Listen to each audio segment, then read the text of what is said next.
Glory to God. Hallelujah. കണ്ണിലടയ്ക്കാം, പ്രാർത്ഥിക്കാം. ഞങ്ങളുടെ സ്വർഗ്ഗസ്ഥ പിതാവേ, മനോഹരമായ ഈ ദിനത്തിനായി നന്ദിയോടെ സ്തോത്രം. ഭൂമിയിൽ ഞങ്ങളിൽ അങ്ങേക്ക് മറ്റൊരു ദിവസം അങ്ങ് ഒരുക്കിയതിനായി നന്ദിയോടെ സ്തോത്രം.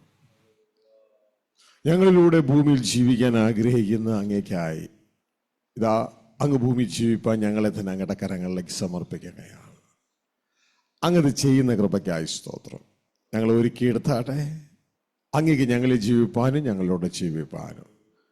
മക്കളെ ഏവരെ അങ്ങയുടെ കരങ്ങളിൽ ഏൽപ്പിക്കുന്നു. ഹോളിലായിരിക്കുന്നവരെ മാത്രമല്ല, ഈ ശബ്ദ കാഴ്ച വെറുതിയിൽ ഇപ്പോഴും തുറന്ന് ശ്രവിക്കുന്ന ഏവരെ അങ്ങയുടെ കരങ്ങളിൽ ഏൽപ്പിക്കും. സർവ്വമഹത്വവും ഞങ്ങൾ അങ്ങേക്ക് തരികയാണ് യേശുക്രിസ്തുവിന്റെ നാമത്തിൽ പിതാവേ. ആമേൻ, ആമേൻ, ആമേൻ. ദൈവത്തിൻ്റെ കരം പ്രിയ മക്കളെ നിങ്ങളെല്ലാവരോടും കൂട്ടായിരിക്കട്ടെ. പ്രാർത്ഥനയോടെ നമുക്ക് ദൈവസന്നിധിയിൽ ഇരിക്കാം, പ്രതീക്ഷയോടെ ഇരിക്കാം.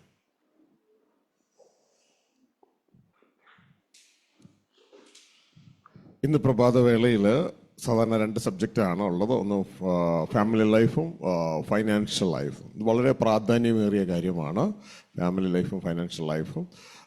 ഫൈനാൻഷ്യൽ ലൈഫിൻ്റെ ചില പാഠങ്ങൾ പ്രിയ ദേവദാസൻ ഇന്നലെ എടുത്തു. എന്നാൽ അതിനോടുകൂടെ ചില കാര്യങ്ങളും കൂടി ഒന്ന് കൂട്ടിച്ചേർത്ത് വിവാഹ ജീവിതത്തിൻ്റെയും കൂടെ ചില ഭാഗങ്ങൾ ചേർക്കുവാനായിട്ട് കർത്താവിൽ ശരണപ്പെടുകയാണ്. പ്രിയ സഹോദരങ്ങളെ, വിശുദ്ധ ബൈബിൾ എല്ലാ വിഷയങ്ങളിലും നമുക്ക് വെളിച്ചം തരുന്ന പുസ്തകമാണ്.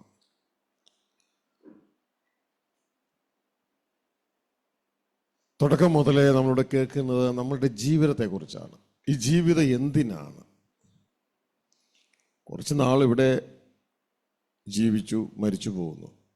എന്തിനാണ് ഈ ജീവിതം? തിന്ന് ഭൂമിയിലെ കാര്യങ്ങളെ കൺസ്യൂം ചെയ്ത് അവസാനിക്കാനാണോ? എന്താണ് ദൈവം ഈ ജീവിതം കൊണ്ട് ഉദ്ദേശിക്കുന്നത്? എന്താണ് ഈ ജീവിതം കൊണ്ട് ദൈവം ഉദ്ദേശിക്കുന്നത്? ഒരു വചനത്തിലൂടെ നമുക്ക് ഉത്തരം പറയാമോ? എന്തോ?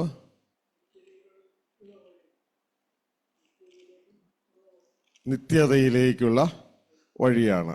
നിത്യതയിലേക്കുള്ള വഴി. നിത്യതയിലേക്ക് ഏത് നിത്യതയാണ് വേറെ ഉദ്ദേശിക്കുന്നത്? പിശാചിനോട് കൂടിയുള്ളതാണോ ദൈവത്തോടു കൂടിയുള്ളതാണോ? ദൈവത്തോടു. അപ്പോൾ കറക്റ്റായിട്ടത് പറയണം, മനസ്സിലായോ? രണ്ട് സ്ഥലത്ത് നിത്യതയാണ്. ഒരു സ്ഥലത്ത് നിത്യദണ്ഡനമാണ്, മറ്റു സ്ഥലത്ത് നിത്യജീവിതമാണ്. ദൈവത്തോടു കൂടെ ജീവനാണ് അവിടെ ഇവിടുത്തെ ജീവൻ കിട്ടുന്നില്ല, ആത്മാവിൽ നമുക്ക് ജീവിക്കാൻ കഴിയുന്നില്ല, നമ്മുടെ ദേഹി നരകത്തിലേക്ക് പോവുകയാണ്. അപ്പോൾ ചുരുക്കി പറഞ്ഞ ഇത്രയേ ഉള്ളൂ, ദൈവ ഇഷ്ടം ചെയ്ത് വാഗ്ദത്തം പ്രാപിക്കുക എന്നാണ് വിശുദ്ധ ബൈബിൾ പറയുന്നത്. ദൈവ ഇഷ്ടം. അപ്പൊ ഇവിടെ എന്ത് ചെയ്യാനുള്ളതാ? ദൈവ ഇഷ്ടം ചെയ്യാനുള്ളതാ. അടുത്ത ഫേസിൽ വാഗ്ദത്തം പ്രാപിക്കാനാണ്, പ്രാപിച്ചുള്ള ജീവിതം. മനസ്സിലായോ? അപ്പൊ ദൈവ ഇഷ്ടം ചെയ്ത് വാഗ്ദത്തം പ്രാപിക്കുക. ദൈവ ഇഷ്ടം എന്ന് പറഞ്ഞാൽ സിമ്പിൾ ഇത്രയേ ഉള്ളൂ, നമ്മൾ ദൈവപുത്രന്മാരായി ക്രിസ്തുവെ പോലെയുള്ളവരായി തീരണം ഇവിടെ. അതാണ് ദൈവത്തിൻ്റെ ഇഷ്ടം. അത് നടക്കുന്നത് നമ്മുടെ ശുദ്ധീകരണത്തിലൂടെയാണ്. അപ്പോൾ അതെങ്ങനെ അറിയാം നാം ദൈവപുത്രന്മാരായോ ഇല്ലേ എന്നുള്ളത്? നമ്മളല്ല പിന്നെ ജീവിക്കുന്നത്. നമ്മൾ ദൈവപുത്രന്മാരായാൽ പിന്നെ നമ്മളല്ല ജീവിക്കുന്നത്, ദൈവം നമ്മളിലൂടെ ജീവിക്കും. ഇങ്ങനെ നമുക്ക് തിരിച്ചറിയാൻ പറ്റും. നമ്മളല്ല ജീവിക്കുന്നത്, മനുഷ്യപുത്രന്മാർ അവരാ ജീവിക്കണേ. എന്നാൽ ദൈവപുത്രന്മാരിൽ നമ്മൾ ഇന്നലെ കേട്ടതുപോലെ ത്രിയേക പ്രവർത്തനമാണ്, ഗോഡ് ഹെഡഡ് ഓപ്പറേഷൻ. അങ്ങനെയാണ് ബൈബിൾ പറയുന്നത്. അതാണ് നടക്കുന്നത്. അല്ലാണ്ട് ഒരു ത്രിയേക ദൈവമൊന്നും ഉൽപ്പത്തി മുതൽ വെളിപ്പാട് വരെ നമുക്ക് കാണാൻ പറ്റത്തില്ല. പകരം ദൈവപുത്രനായ ക്രിസ്തുവിൽ ദൈവത്തിൻ്റെ ത്രിയേക പ്രവർത്തനം കാണാം. ആ ക്രിസ്തുവിലുള്ള പ്രവർത്തനം നമ്മളിലും വരണം. മനസ്സിലാവുന്നുണ്ടോ? ദൈവം ഇന്നും എന്നും എന്നും ഏകനാണ്. അതാണ് യേശു പറയുന്നത്, ഏകസത്യദൈവമായ അങ്ങയെയും അങ്ങ് അയച്ച അങ്ങയുടെ പുത്രനായ എന്നെയും അറിയുന്നതാണ് നിത്യജീവൻ. രണ്ടും കൂടി അറിഞ്ഞാലേ ജീവൻ വരുള്ളൂ. കാരണം ജീവന്റെ സോഴ്സ് സ്വർഗ്ഗസ്ഥ പിതാവാ, പക്ഷെ നമുക്ക് കിട്ടണത് യേശുവിലൂടെ. മനസ്സിലായോ? അതാണ് യേശു ക്രിസ്തു പറയുന്നത്, ജീവനുള്ള പിതാവ് എന്നെ അയച്ചിട്ട്. അപ്പൊ പിതാവിന് എന്നാ ഉണ്ട്? ജീവനുണ്ട്. എന്നെ അയച്ചിട്ട് ഞാൻ എൻ്റെ പിതാവിൻ നിമിത്തം ജീവിക്കുന്നത് പോലെ. അപ്പൊ യേശു എങ്ങനെ ജീവിക്കുന്നേ? പിതാവിൻ നിമിത്തം. നിങ്ങൾ എന്നെ തിന്നാൽ ഞാൻ നിമിത്തം നിങ്ങൾ ജീവിക്കും. മനസ്സിലാവുന്നുണ്ടോ? അപ്പൊ പിതാവിന്റെ ജീവൻ ആരുടെ കയ്യിലുണ്ട്? എൻ്റെ കയ്യിലുണ്ട്.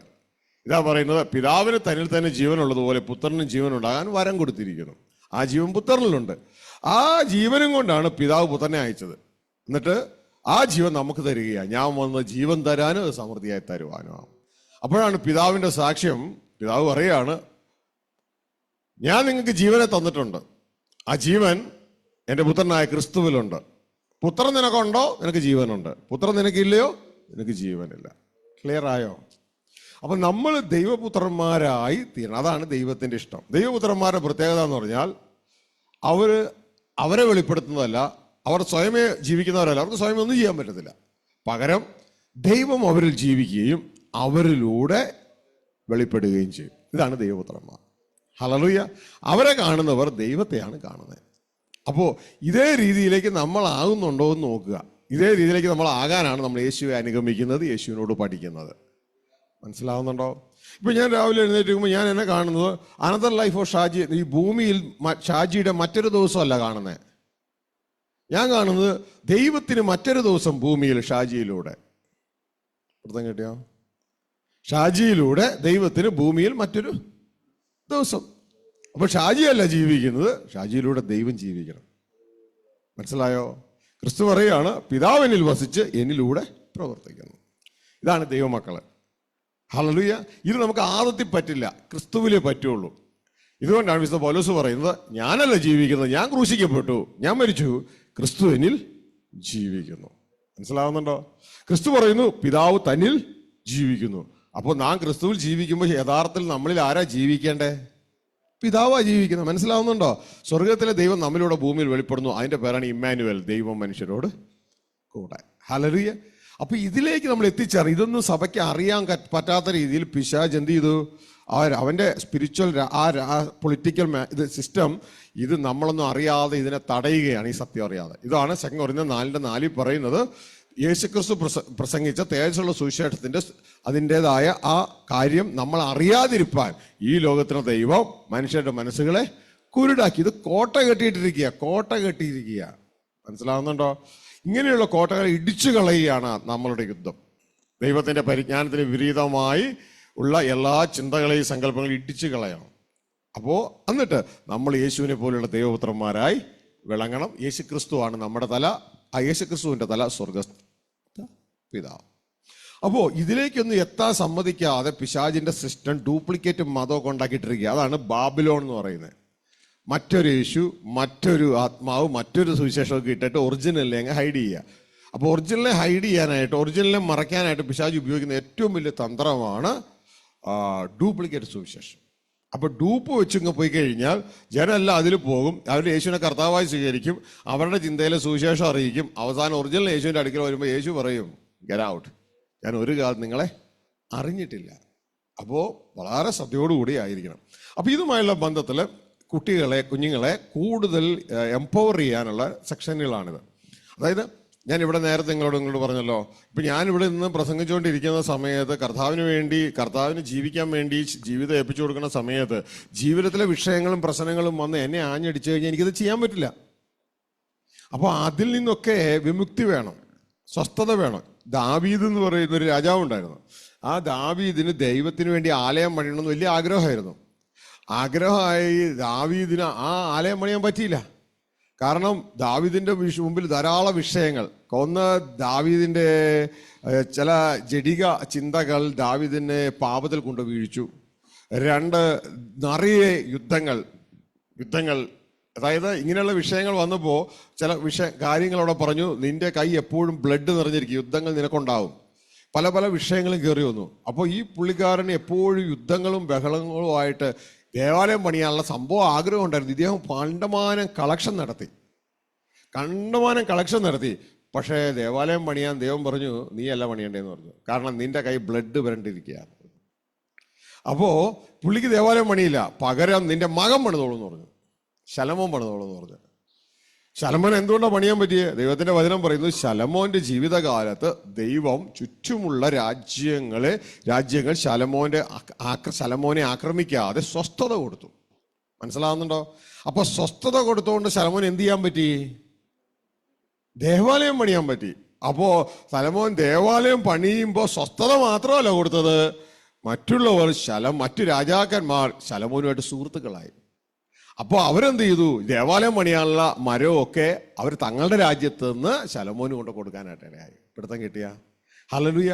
അപ്പോൾ പ്രിയ സഹോദരങ്ങളെ, ഇവിടെ മനസ്സിലാക്കേണ്ട കാര്യം, നമുക്ക് സ്വസ്ഥതയില്ല. ഇപ്പം ഞാനിവിടെ നിന്ന് പ്രസംഗിച്ചുകൊണ്ടിരിക്കുമ്പോഴാണ് എൻ്റെ ഭാര്യ ഇന്നലെ പറഞ്ഞില്ലേ, പുറകിലൊന്ന് തല ചൊറിഞ്ഞു ഇങ്ങനെ നിൽക്കുക, എന്താ ചേട്ടാ അരിയില്ല വീട്ടിൽ, അരി ഇതാ. അപ്പോൾ ആ വിഷയം ഈ വിഷയം ആ പ്രശ്നം പല പല വിഷയം ഒരാളവിടെ കാത്തു നിൽക്കണം. എന്താ നിങ്ങൾ കഴിഞ്ഞതിന് മുമ്പത്തെ വർഷം 1 മാസം കൊണ്ട് തിരിച്ചു കൊടുക്കാമെന്ന് പറഞ്ഞ പൈസ കൊടുത്തില്ലെന്നും പറഞ്ഞ് വന്ന് ബഹളം ഉണ്ടാക്കുക അവിടെ കിടന്നുകൊണ്ട്.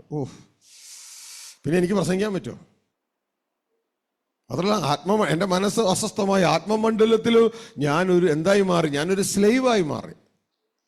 കാരണം ദൈവത്തിൻ്റെ വചനം പറയുന്നൊരു കാര്യമൊന്നും അറിയുന്നത്, കടം മേടിക്കുന്നവൻ കടം കൊടുക്കുന്നവൻ്റെ ദാസനാണ്. അപ്പോൾ ഒരു സ്ലേവറി, ഒരു അടിമത്തം സ്പിരിച്വൽ മണ്ഡലത്തിൽ എൻ്റെ മേലെ വന്നു കഴിഞ്ഞു. അപ്പം ഇങ്ങനെയുള്ള അവസരത്തിൽ നമുക്ക് ആ ദൈവത്തിന് വേണ്ടി ശോഭിക്കണമെന്ന് ആഗ്രഹം വന്നാൽ ശോഭിക്കാൻ കഴിയാതെ വരും. അപ്പം ഈ ഭാഗങ്ങൾ നമ്മൾ ഒന്ന് സ്പർശിച്ചിട്ട് മുമ്പോട്ടേക്ക് പോകും. അപ്പം നമ്മൾ സ്വതന്ത്രരായിരിക്കണം. ഇപ്പം സ്വാതന്ത്ര്യം പ്രാപിക്കുക എന്ന് പറയുന്ന ഒരു ഒറ്റ മിനിറ്റ് കൊണ്ട് നടക്കുന്ന കാര്യമല്ല. ഇറ്റ്സ് എ പ്രോസസ്, ഒരു പ്രോസസ്സാണ്. അത് നമ്മുടെ ജീവിതത്തിൽ ഉണ്ടെങ്കിൽ മാത്രമേ നല്ല ഡിസിപ്ലിനായിട്ടുള്ള ജീവിതം, ദൈവത്തിന് സമർപ്പിച്ച് ഡിസിപ്ലിനായിട്ടൊരു ജീവിതം ഉണ്ടെങ്കിൽ മാത്രമേ നമുക്ക് അവിടെ നിന്ന് രക്ഷപ്പെടാനായിട്ട് കഴിയുള്ളൂ. ഹല്ലേലൂയ. അപ്പോൾ അതിൽ ചെറിയ ജനറൽ വാക്യങ്ങളാണ് നമ്മൾ പഠിക്കാൻ പോകുന്നത്. എങ്ങനെ കടബാധിതയിൽ നിന്ന് നമുക്ക് രക്ഷപ്പെടാം. അപ്പോൾ ടൈറ്റിൽ എന്താണ്? എങ്ങനെ കടബാധിതയിൽ നിന്ന് നമുക്ക് രക്ഷപ്പെടാം. ആദ്യം തന്നെ നാം മനസ്സിലാക്കേണ്ടത്, ഈ കടബാധിതയിൽ പോയി വീണിട്ട് രക്ഷപ്പെടാൻ നിൽക്കുന്നതിനേക്കാൾ നല്ലത് കടബാധിത ഇല്ലാതിരിക്കുകയാണ്. കടബാധിത ഇല്ലാതിരിക്കുകയാണ്. മനസ്സിലാവുന്നുണ്ടോ? കടബാധിതയിലേക്ക് നാം വന്നാൽ നമ്മൾ അടിമകളായി. നമ്മളെ കൊണ്ട് നമ്മുടെ ആയുസിൽ ചെയ്യേണ്ട പലതും ചെയ്യാൻ പറ്റത്തില്ല. ദാവീദിന് ദേവാലയം പണിയണമെന്ന് ആഗ്രഹം ഉണ്ടായിരുന്നു, പ്രവർത്തിച്ചു, പക്ഷെ ചെയ്യാൻ പറ്റിയില്ല. അപ്പോൾ പ്രിയ സഹോദരങ്ങളെ, ഇവിടെ നാം മനസ്സിലാക്കേണ്ടത് കടബാധ്യതയിൽ വീണിട്ട് അതിൽ നിന്ന് രക്ഷപ്പെടുന്നതിനേക്കാൾ കടബാധ്യത ഇല്ലാതിരിക്കണം. ഈ കടബാധ്യത ഇല്ലാതിരിക്കണമെങ്കിൽ പ്രത്യേകം ചെയ്യേണ്ടതൊരു കാര്യം എന്ന് പറയുന്നത്, റോമലേഖനം 12 പറയുന്ന ഒരു കാര്യം നമ്മൾ ജീവിതത്തിൽ ശ്രദ്ധിക്കുക. ലോകത്തോടൊപ്പം ഭാവിക്കാതിരിക്കുക, അയൽവക്കത്തുകാരോടൊപ്പം ഭാവിക്കാതിരിക്കുക. ദൈവം നമുക്ക് ഓരോരുത്തർക്കും തന്ന ലെവലിൽ മാത്രം ഭാവിക്കുക. ഇതാണ് കടത്തിൽ വീഴാതിരിക്കാനുള്ള പദ്ധതി. എങ്ങനെയാണ് ആ ഭാഗം ഒന്ന് വായിച്ചേ. റോമർ 12:3 ഭാവിക്കേണ്ടതിന് മീതെ ഭാവിച്ചുയരാതെ ദൈവം അവനവന് വിശ്വാസത്തിന്റെ അളവ് പങ്കിട്ടതുപോലെ സുബോധമാകുമണ്ണം ഭാവിക്കണമെന്ന് ഞാൻ എനിക്ക് ലഭിച്ച കൃപയാൽ നിങ്ങളിൽ ഓരോരുത്തരോടും പറയുന്നു. അപ്പോ ഭാവിക്കേണ്ടതിന് മുകളിൽ ഭാവിച്ച് ഉയരരുത്. പറഞ്ഞേ, ഭാവിക്കേണ്ടതിന് മുകളിൽ ഭാവിച്ചുയരരുത്. ദൈവം ഓരോരുത്തരിന് പങ്കിട്ടതുപോലെ ഭാവിക്കണം. പറ.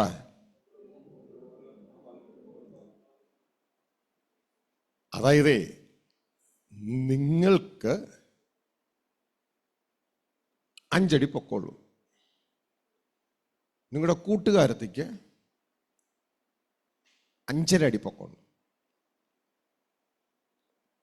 നിങ്ങൾ 2 പേരും കൂടി പോവാ. അപ്പൊ നിങ്ങൾക്ക് ഒരാഗ്രഹം, അവളോടുകൂടെ പോകുമ്പോൾ ഞാനിങ്ങനെ കുറഞ്ഞു പോണേ. നിങ്ങളൊരു ചെരുപ്പ് കടയിൽ പോയി നല്ല ഹീലുള്ള ഒരു ചെരുപ്പങ്ങ് മേടിച്ചു. നിങ്ങൾ അതിട്ട് അവളോടുകൂടെ അങ്ങ് പോവാ. മനസ്സിലായോ? അപ്പൊ ആളുകൾ നോക്കുമ്പോൾ എന്തായി? 2 പേർക്കും ഒരേ പൊക്കം. പിടുത്തം കിട്ടിയ 2 പേർക്കും ഒരേ പൊക്കം. നിങ്ങൾക്ക് ഒരു ചെറിയ വീടുള്ളൂ, അപ്പൊ അയൽവക്കത്തുകാരൻ വലിയ വീട് വെച്ചു. അപ്പൊ നിങ്ങൾ എന്ത് ചെയ്യും? ബാങ്കിൽ പോകും. എന്നിട്ട് ഏതെങ്കിലും വിധത്തിൽ ലോൺ കിട്ടുമെന്ന് നോക്കും. എന്നിട്ട് ലോണ് ആരുടെയെങ്കിലുമൊക്കെ റെക്കമെൻഡേഷനിലും ജാമ്യത്തിലും ഒക്കെ ലോൺ സംഘടിപ്പിച്ച് ആ വ്യക്തിയുടെ ഒപ്പത്തിനൊപ്പം ഈ വീട് ഒന്ന് പുതുക്കി പണിയും. അങ്ങനെ വലിയ ഹീലുള്ള ഒരു കണ്ടിട്ടില്ലേ, നീർത്ത കോല് പോലെ താഴേക്ക് വന്നിട്ട് ഈ അങ്ങനെയുള്ള ചെരുപ്പായിട്ട് നിങ്ങൾ പോണ വഴിക്ക് നിങ്ങൾക്ക് പ്രാക്ടീസ് ചെയ്യില്ലായിരുന്നു, പോണ വഴിക്ക് ഒരു കല്ലെ തട്ടിട്ടും എന്നും പറഞ്ഞ് താഴെ പോയി. നിങ്ങളുടെ കാലന്ന് ഉളുങ്ങി ഒടിഞ്ഞു.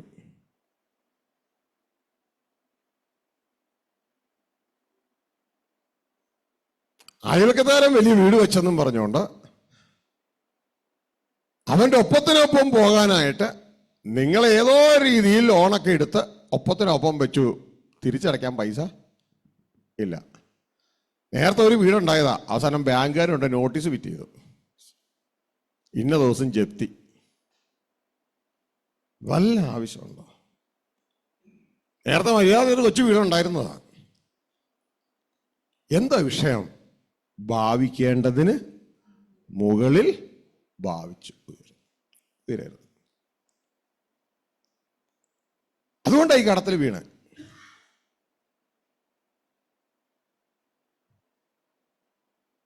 എന്തുകൊണ്ടാണ് ഭാവിക്കേണ്ടതിന് മുകളിൽ ഭാവിച്ചു കയറുന്നേ? ദൈവമല്ല ആ വ്യക്തിയുടെ യജമാനൻ. പേരിൽ പറയുമായിരിക്കും ദൈവമാണ് ഞങ്ങളുടെ യജമാനൻ എന്ന്. ദൈവമല്ല. ദൈവമാണ് യജമാനൻ എന്നെങ്കിൽ ആ ഒരു പ്രവൃത്തി ചെയ്യത്തില്ലായിരുന്നു.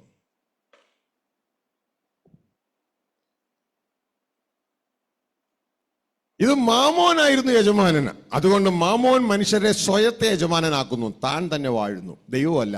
ദൈവത്തിന്റെ പേര് ഞാൻ നിൽക്കുന്നു, ഞാനാണ് വാഴുന്നത്. അവനവൻ തന്നെയാണ് വാഴുന്നത്. അതായത് പണമാണ് അവരെ പണം അവരെ നിയന്ത്രിക്കുകയാണ്.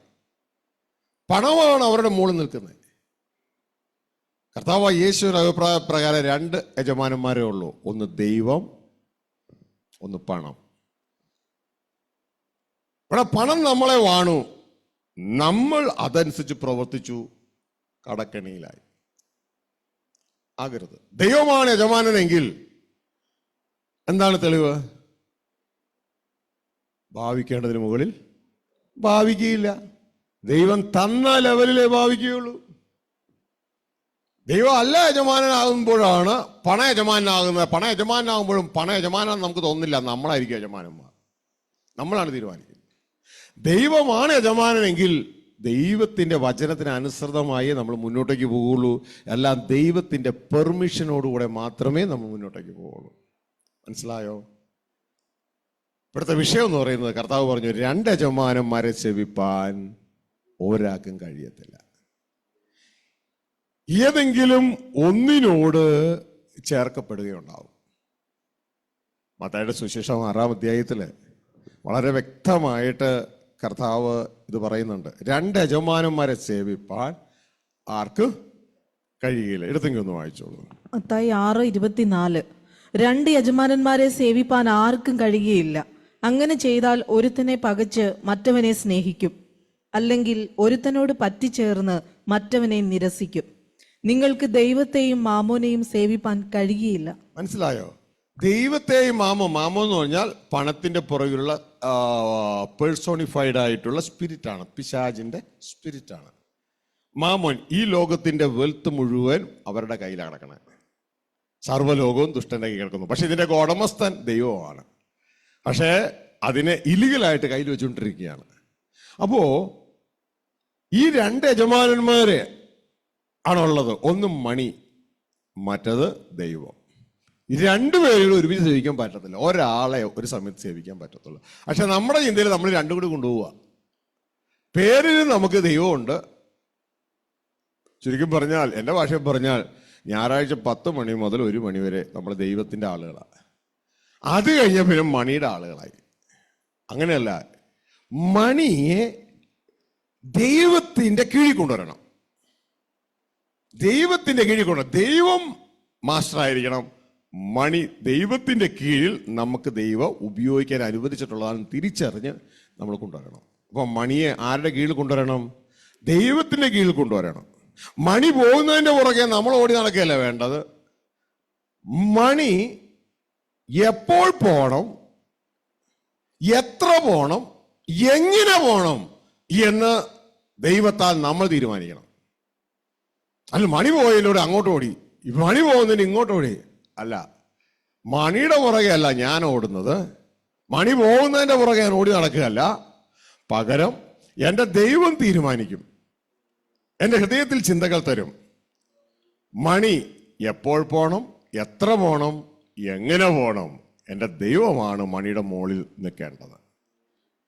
അപ്പോൾ നമുക്ക് അതിൻ്റെ മുകളിൽ കൺട്രോൾ കിട്ടി. ഹല്ലേലൂയ. അങ്ങനെ വരുമ്പോൾ നിങ്ങൾക്കറിയാം, നിങ്ങളുടെ കയ്യിലുള്ള നിങ്ങളുടെ ശരീരവും നിങ്ങളുടെ കയ്യിലുള്ള പണവും ഒക്കെ നിങ്ങളുടേതല്ലാതായി മാറും. അതൊക്കെ ദൈവത്തിൻ്റെതായി മാറും.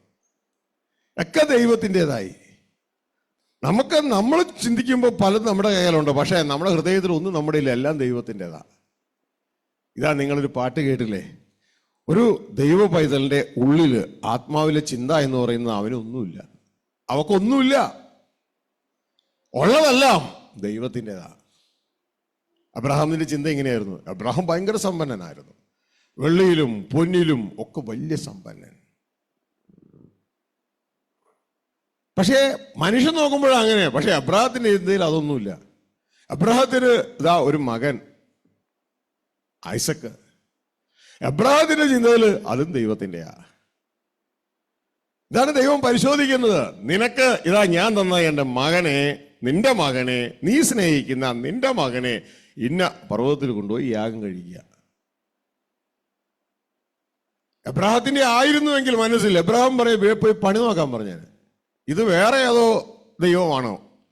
പൗലോസ് പറഞ്ഞ പോലെ മറ്റൊരു യേശു ആയിരിക്കും. ദൈവം സത്യത്തിൽ ഒരിക്കലും ഇങ്ങനെയൊന്നും പറയത്തില്ല, മക്കളെ തന്നിട്ടുണ്ട് യാഗം കഴിക്കാൻ.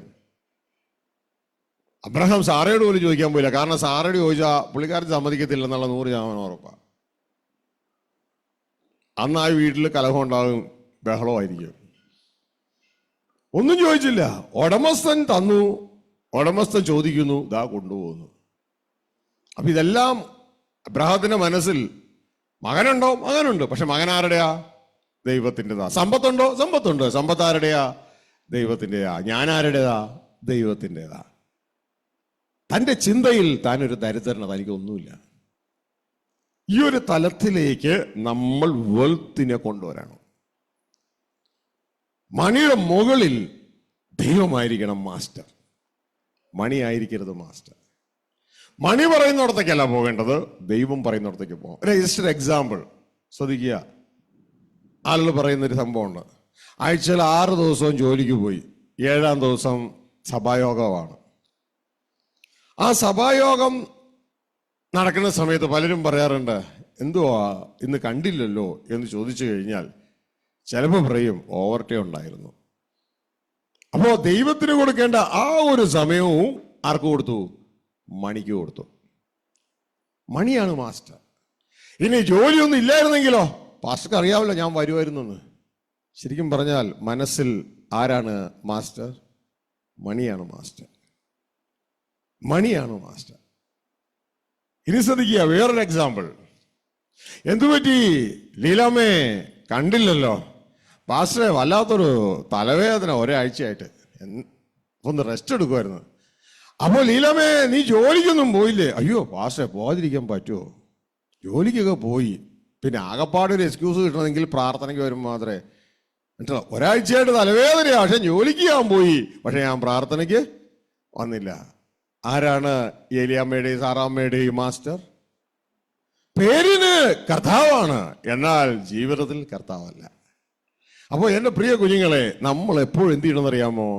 ഇവിടെ ദൈവത്തെ നമ്മുടെ സോഴ്സ് ആക്കണം, ദൈവത്തിന് പ്രയോറിറ്റി കൊടുക്കണം. വാക്കിലല്ല, ജീവിതത്തിൽ. നമ്മുടെ ജീവിതമാണ് നമ്മുടെ യഥാർത്ഥ വാക്ക്, അല്ലാതെ വായിലൂടെ പറയുന്ന വാക്കല്ല. മനസ്സിലായോ? ശ്രദ്ധിച്ചു കേൾക്കുക. നമ്മുടെ ജീവിതമാണ് നമ്മുടെ യഥാർത്ഥ വാക്ക്. വായിലൂടെ പറയുന്നതാകണമെന്നില്ല. വായിലൂടെ പറയുന്നത് പലതും കളിവാക്കുണ്ടാകാം, പൊട്ടച്ചലുണ്ടാകാം, പലതും ഉണ്ടാകാം. പക്ഷെ നമ്മുടെ ജീവിതമാണ് നമ്മുടെ യഥാർത്ഥ വാക്ക്. എപ്പോഴും ശ്രദ്ധിക്കുക. ഹല്ലേലൂയ. അപ്പോ എൻ്റെ പ്രിയ സഹോദരങ്ങളെ, ഇവിടെ ചെയ്യേണ്ടത് ദൈവത്തെ നമ്മുടെ സോഴ്സ് ആക്കുക എന്നുള്ളതാണ്. ദൈവത്തെ നമ്മുടെ സോഴ്സ് ആക്കുക. എവിടെ? നമ്മുടെ ഹൃദയത്തിൽ. നമ്മൾ ആക്കിയാലും ആക്കിയില്ലെങ്കിലും ദൈവമാണ് സോഴ്സ്. പക്ഷേ നമ്മുടെ ഹൃദയത്തിൽ ദൈവത്തെ സോഴ്സ് ആക്കുക. ഇതാണ് യേശു കർത്താവ് ഇതാ ഈ ലോകത്തിലെ സകല ആവശ്യങ്ങളുടെ മേലും നമുക്ക് ജയം തരാൻ. കടബാധ്യത എങ്ങനെയാ വരുന്നേ? എന്ത് തിന്നും, എന്ത് കുടിക്കും, എന്ത് ധരിക്കും എന്നതിന്റെ ബന്ധത്തിലല്ലേ കടബാധ്യത വരുന്നേ? അല്ലേ? കർത്താവ് പറയുന്നു, നീ ദൈവത്തെ നിന്റെ സോഴ്സ് ആക്കിയാൽ ഇത് വരത്തില്ല. നീ ദൈവത്തെ നിന്റെ സോഴ്സ് ആക്കുക, ദൈവത്തെ നിന്റെ യജമാനനാക്കുക, ഇത് വരില്ല. ഇതാ മത്തായി 6:33 കർത്താവ് യേശു പറയുന്നേ. ഇതാ 31, 32, 33 കർത്താവ് പറയുകയാണ്, നിങ്ങൾ എന്തിനാ ഇങ്ങനെ ആകുലപ്പെടുന്നേ, എന്തിനാ ഇങ്ങനെ കഷ്ടപ്പെടുന്നേ? അതായത് എന്ത് തിന്നും എന്ത് കുടിക്കും എന്ന് ചിന്തിച്ച് നിങ്ങൾ ആകുലപ്പെടും. ഇതൊക്കെ ജാതികൾ അന്വേഷിക്കുന്നു, ദൈവം സോഴ്സ് അല്ലാത്തവർ അന്വേഷിക്കുന്നു. മക്കളായ നിങ്ങളുടെ സോഴ്സ് നിങ്ങളുടെ അപ്പനാണ്. മക്കൾക്ക് ഇതൊക്കെ വേണമെന്ന് അപ്പനറിയാം. നിങ്ങൾ ആദ്യം ഈ അപ്പനോട് കൂടെ നിൽപ്പാൻ, അപ്പനോടുകൂടെ ജീവിക്കുന്നതിനെ കുറിച്ച് അന്വേഷിക്കുക. അതോടുകൂടെ നിങ്ങളല്ല, അപ്പൻ ഇത് നിങ്ങൾക്ക് ആഡ് ചെയ്ത് തരുവാനിടയാകും.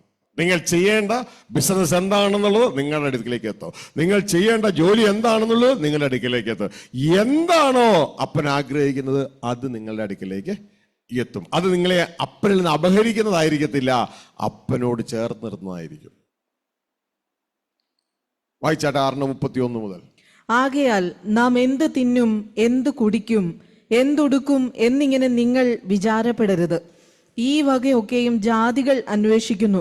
സ്വർഗസ്ഥനായ നിങ്ങളുടെ പിതാവ് ഇതൊക്കെയും നിങ്ങൾക്ക് ആവശ്യമെന്ന് അറിയുന്നുവല്ലോ. മുമ്പേ സ്വർഗസ്ഥനായ പിതാവിനെ കുറിച്ച് പറഞ്ഞ കേട്ടോ. ഈ അപ്പനെയാ യേശുക്ക് നിങ്ങൾക്ക് പരിചയപ്പെടുത്തി തരുന്നത്. എന്നാൽ ഇന്ന് അങ്ങ് മറഞ്ഞുപോയി. യേശുവിനെ മാത്രമേ അറിയത്തുള്ളൂ, യേശു പരിചയപ്പെടുത്തുന്ന അപ്പനെ അറിയത്തില്ല. അപ്പനെ ഒഴിവാക്കിക്കൊണ്ടിരിക്കുക. അങ്ങനെയല്ല, യേശു അപ്പനെ പരിചയപ്പെടുത്തി തരിക, സ്വർഗസ്ഥനായ നിങ്ങളുടെ പിതാവ്. അപ്പൊ നമുക്ക് ആരുണ്ടെന്ന യേശു പറഞ്ഞു തരുന്നേ? സ്വർഗസ്ഥനായ ഒരു പിതാവുണ്ട്, നിങ്ങൾക്ക് പരിചയപ്പെടുത്തി തരിക. ആ പിതാവ് ഇതൊക്കെയും നിങ്ങൾക്ക് ആവശ്യമെന്ന് അറിയുന്നുവല്ലോ. ഇതൊക്കെ നിങ്ങൾക്ക് ആവശ്യമെന്ന് അറിയുന്നുവല്ലോ. അപ്പൊ ഈ യേശുവിനെ നമുക്ക് വിശ്വസിച്ചുകൂടെ? യേശു പറയുന്ന മെസ്സേജ് വേണ്ട. ഇതാ യേശു പറയുന്ന, എന്നെ നിങ്ങൾ കർത്താവേ കർത്താവേ എന്ന് പറഞ്ഞു, ഞാൻ പറയണത് നിങ്ങൾ ഏറ്റെടുക്കുന്നില്ല. ഇതാ വിഷയം. ഈ പിതാവിനെ അറിയാം നിങ്ങൾക്ക് ഇതൊക്കെ ആവശ്യമുണ്ടെന്നുള്ളത്. എന്നിട്ട് പറയാണ്, നിങ്ങൾ ആദ്യം ചെയ്യേണ്ടത് ഈ പിതാവിന്റെ അടുക്കൽ ജീവിക്കാൻ നോക്കുക, പിതാവിന്റെ അതോറിറ്റിക്ക് ജീവിക്കാൻ നോക്കുക. അതാണ് ദൈവരാജ്യം. അതോടുകൂടി ഇതൊക്കെ ചേർന്ന് വരുന്നേ. വൈകേ മുമ്പേ സ്വർഗസ്ഥനായ പിതാവിന്റെ രാജ്യവും നീതിയും അന്വേഷിപ്പിൻ, അതോടുകൂടെ ഇതൊക്കെയും നിങ്ങൾക്ക് കിട്ടും. പിടുത്തം കിട്ടിയ അതിന്റെ അർത്ഥം എന്ന് പറഞ്ഞാൽ, ദൈവത്തെ നിന്റെ സോഴ്സ് ആക്കണം. പന്നിക്കൂടിലെ മുതലാളിയല്ല നിന്റെ സോഴ്സ്. ദൂർത്തൂത്തന്റെ കഥയായി പറഞ്ഞു തരുന്നേ. പന്നിക്കൂട്ടിലെ പന്നി മുതലാളിയില്ലേ, ആ പന്നി മുതലാളി അല്ല നിന്റെ സോഴ്സ്. നിന്നെ കാത്തിരിക്കുന്ന അപ്പനാ നിന്റെ സോഴ്സ്. പന്നി മുതലാളിയുടെ അടുത്ത് നിനക്ക് എന്തെങ്കിലും കിട്ടണമെങ്കിൽ ആ പന്നി മുതലാളി നിന്നെ മൂക്കുകൊണ്ട് ഇക്ഷ വരപ്പിച്ചിട്ട് പന്നിക്ക് കൊടുക്കുന്ന വളവര പോലും കിട്ടാത്ത രീതിയിലാക്കും. അങ്ങനെയാണ് ഈ ലോകത്തിന്റെ സിസ്റ്റം.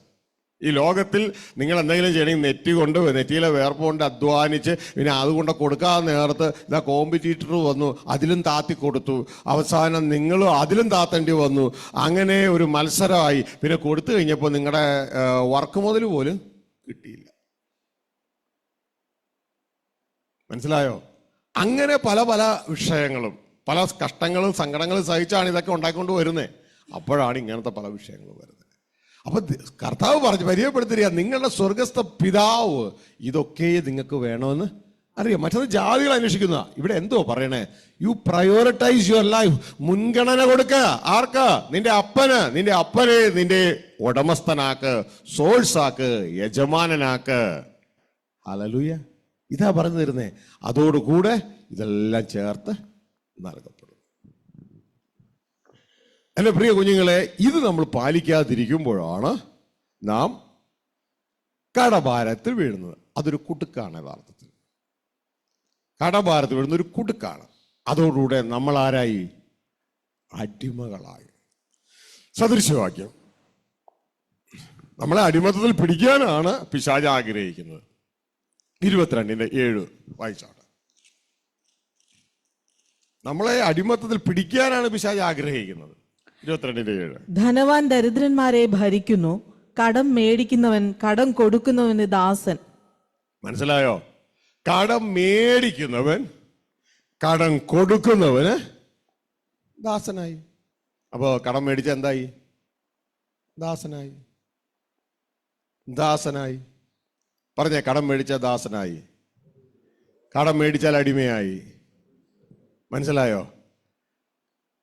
ഒരുപക്ഷെ നിങ്ങൾ സമ്മതിക്കാതെ ഓടി നടക്കുമായിരിക്കും, പക്ഷെ ആ സ്പിരിച്വൽ മണ്ഡലത്തിൽ അടിമയായി പോയി. കടം മേടിച്ചാൽ അടിമയായി. നിങ്ങൾക്കറിയാമോ, അടിമയ്ക്ക് സ്വാതന്ത്ര്യത്തോടെ ചെയ്യാൻ പറ്റത്തില്ല. അടിമയ്ക്ക് സ്വാതന്ത്ര്യത്തോടെ ചെയ്യാൻ പറ്റില്ല. കടം മേടിച്ചാൽ അടിമയായി. ഇനി അടിമയാകുന്നത് മാത്രമല്ല, കടം മേടിച്ചാൽ നിങ്ങൾക്ക് നിങ്ങളുടെ അധ്വാനം ചോർന്നുകൊണ്ടേയിരിക്കും. കടം മേടിച്ചാൽ നിങ്ങളുടെ അധ്വാനം ചോർന്നുകൊണ്ടേയിരിക്കും. എങ്ങനെയാന്ന് പറയാം. നിങ്ങളൊരു കുടത്തിൽ വെള്ളം കൊണ്ട് പോകാന്ന് വിചാരിക്കുക, പൈപ്പിൻ്റെ ചോട്ടിൽ. പണ്ടൊക്കെ ഞങ്ങളൊക്കെ പൈപ്പിൻ്റെ ചോട്ടിൽ നിന്ന് ക്യൂ നിന്ന് വെള്ളം മേടിച്ച് ഇങ്ങനെ സ്ത്രീ ഇങ്ങനെ ആളുകൾ ക്യൂ നിൽക്കും. ഓരോരുത്തർക്ക് ഓരോ കുടം വെള്ളം. അന്നിങ്ങനെ റോഡിൻ്റെ സൈഡിലൊരു പൈപ്പായിരുന്നു, ഇങ്ങനെ പൊക്കി പിടിച്ചൊരു പൈപ്പ് വരുന്നത്. അങ്ങനെ ക്യൂ നിന്നിട്ടാണ്. അതും വെളുപ്പിനെ 3:30-4 മണിയാകുമ്പോൾ എഴുന്നേക്കും വീട്ടുകാർ. കാരണം 6 മണിയൊക്കെ ആകുമ്പോൾ വെള്ളം നിൽക്കും. അപ്പോൾ പോയി ക്യൂ നിൽക്കണം വെളുപ്പിന്. അപ്പോൾ എന്നെയൊക്കെ തട്ടി വിടും, പോയി ക്യൂ നിൽക്കടാന്ന് പറഞ്ഞുകൊണ്ട്. അങ്ങനെ ക്യൂ നിൽക്കുമായിരുന്നു. അപ്പോൾ ഇങ്ങനെ ആ കുടത്തിൽ ഇങ്ങനെ ക്യൂ നിന്നിട്ട് ആ വെള്ളവും കൊണ്ട് പോണ വഴിക്ക് പലപ്പോഴും ഈ കുടത്തിന് ഓട്ടയുണ്ടാവും. ചിലപ്പോൾ വീട്ടിൽ ചെല്ലുമ്പോൾ കുട മേടിച്ചതിൻ്റെ പകുതിയും കാണത്തില്ല,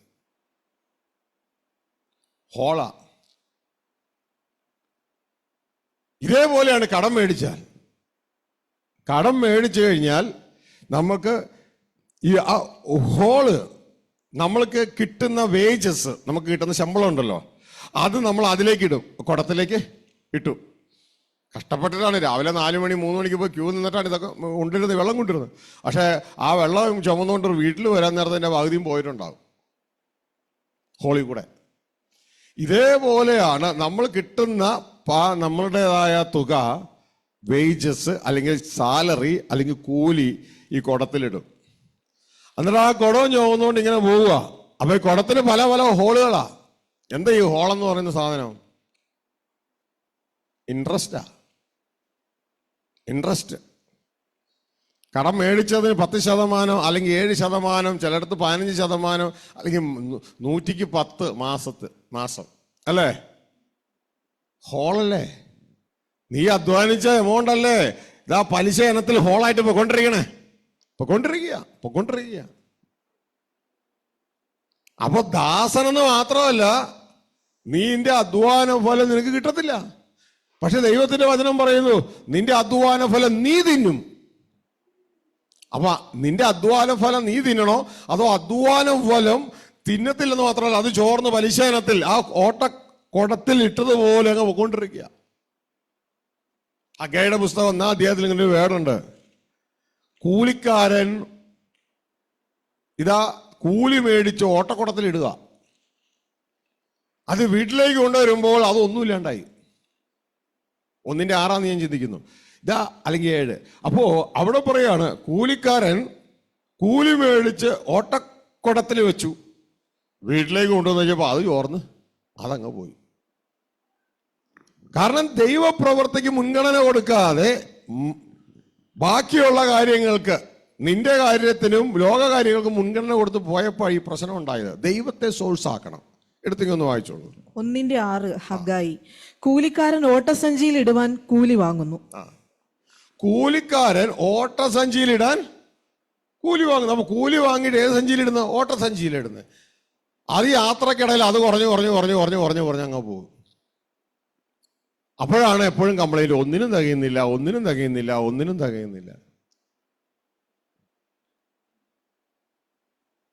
എന്ന് 128-ാം സങ്കീർത്തനം പറയുന്നത് അങ്ങനെയല്ല. നീ ദൈവത്തിന് പ്രാധാന്യം കൊടുത്തോ. നിന്റെ കൈകളുടെ അധ്വാന ഫലം ചോർന്നു പോകുന്നല്ല പറഞ്ഞേ, നിന്റെ കൈകളുടെ അധ്വാന ഫലം നീ തിന്നും. യഹോവഭക്തനായ പുരുഷൻ ഇങ്ങനെ അനുഗ്രഹിക്കപ്പെടും. നിന്റെ കൈകളുടെ അധ്വാന ഫലം നീ തിന്നും. ചോർന്നു പോവുമല്ല, നീ തിന്നും. എടുത്തിങ്ങൊന്ന് വായിച്ചോളൂ. യഹോവയെ ഭയപ്പെട്ട് അവന്റെ വഴികളിൽ നടക്കുന്ന ഏവനും ഭാഗ്യവാൻ. നിന്റെ കൈകളുടെ അധ്വാന ഫലം നീ തിന്നും. നിന്റെ കൈകളുടെ അധ്വാന ഫലം നീ തിന്നും. അപ്പൊ നമുക്ക് എന്താ വേണ്ടേ? 128-ാം സങ്കീർത്തനം വാക്യം ഒന്ന് പറഞ്ഞേട്ടെ സിസ്റ്ററെ. 128-ാം സങ്കീർത്തനം 1-ാം വാക്യം. ഹല്ലേലൂയ. 1-2. നിന്റെ കൈകളുടെ അധ്വാന ഫലം നീ തിന്നും. അപ്പൊ നമുക്ക് ഇതിൽ ഏത് വേണം? ഓട്ടസഞ്ചിയിലിടാൻ കൂലി വാങ്ങി അതിലിട്ടിട്ട് കളയണോ, അതോ കൈകളുടെ അധ്വാന ഫലം നമുക്ക് തിന്നണോ? നിങ്ങൾ തീരുമാനിച്ചോ. എന്നെ സംബന്ധിച്ച് നിങ്ങൾ ഈ ഹോളിൽ ശബ്ദ കാഴ്ച വരികയുള്ളവരൊക്കെ എൻ്റെ സഹോദരങ്ങളാണ്. ഞാൻ നിങ്ങളെ ഹെൽപ്പ് ചെയ്യാണ് ദൈവത്തിൻ്റെ വചനപ്രകാരം. അത് ദൈവത്തിന് നിങ്ങളോടുള്ള സ്നേഹമാണ്. മനസ്സിലാവുന്നുണ്ടോ? കാരണം നിങ്ങൾ സ്ലേവ് ആയി കഴിഞ്ഞാൽ ശരിക്കും പറഞ്ഞാൽ നിങ്ങളല്ലേ ദൈവത്തിന്റെ കരം ഭൂമിയില്, അതല്ലേ കെട്ടപ്പെടുന്നേ. അപ്പോ ദൈവത്തിന്റെ വഴി പറഞ്ഞത്. അപ്പൊ ദൈവം ഒരു ഭാഗത്ത് പറയുകയാണ്, നീ ജോലി ചെയ്യുന്നു, കൂലി വാങ്ങിക്കുന്നു, നീ അത് ഇടുന്നു, ഇതാ ഓട്ടസഞ്ചിയിലേക്ക് ഇടുകയാണ്. ഓട്ടസഞ്ചിയിൽ ഇട്ടാ കൂലി അത് തികയാതെ അതങ്ങ് പോകുന്നു, നിനക്കൊന്നിനും തികയുന്നില്ല. പക്ഷേ നീ ദൈവത്തെ നിന്റെ യജമാനനാക്ക്, പേരിലല്ല, ജീവിതത്തിൽ. വാഗൊണ്ടല്ല, ജീവിതത്തിൽ. നിന്റെ ജീവിതമാണ് നിന്റെ വാക്കുകളേക്കാൾ ഉയരത്തിൽ സംസാരിക്കുന്നത്. മനസ്സിലാകുന്നുണ്ടോ? നമ്മുടെ വാക്കുകളേക്കാൾ ഉയരത്തിൽ സംസാരിക്കുന്ന വാക്കുകളാണ് നമ്മുടെ ജീവിതം. ഹല്ലേലൂയ. വാക്കുകൾ സന്ദേശം കൊടുക്കുന്നു, എന്നാൽ ജീവിതം ആ വാക്കുകളേക്കാൾ ഉപരിയായ സന്ദേശം കൊടുക്കുന്നു. ഹല്ലേലൂയ. അപ്പൊ ദൈവം പറയാണ്, യഹോവ ഭക്തനായ പുരുഷൻ, അതായത് യഹോവയാണ് നിന്റെ യജമാനൻ. യഥാർത്ഥത്തിൽ യഹോവയാണ് നിന്റെ യജമാനൻ.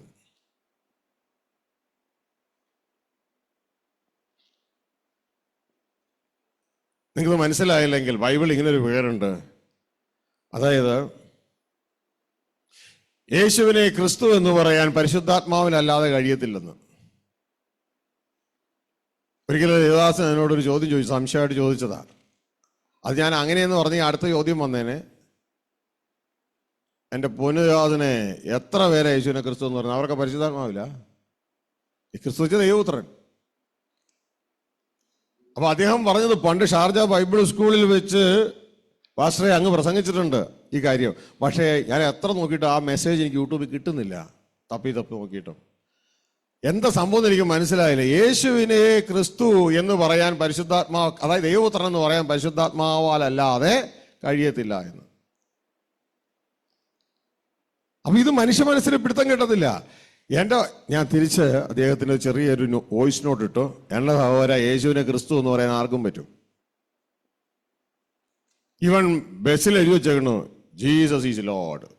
ബസ്സിൻ്റെ അകത്ത് കയറുമ്പോൾ മതലയിൽ എഴുതി വെച്ചിരിക്കണു ജീസസ് ഈസ് ലോർഡ്. അത് വായിക്കുന്നതിനൊക്കെ യേശുവിനെ ക്രിസ്തു എന്ന് പറയുന്നു. യേശുവാണ് ദൈവത്തിന്റെ പുത്രൻ. വായിക്കുമ്പോൾ ഇതാ നമ്മളുടെ വീടിന്റെ ഗേറ്റിൽ എഴുതി വെച്ചിരിക്കുന്നു, അലൂമിനിയം ലിഖിതങ്ങളിൽ എഴുതി വെച്ചിരിക്കുകയാണ് ജീസസ് ഈസ് ലോർഡ്. അത് പോണവരൊക്കെ അത് വായിക്കും.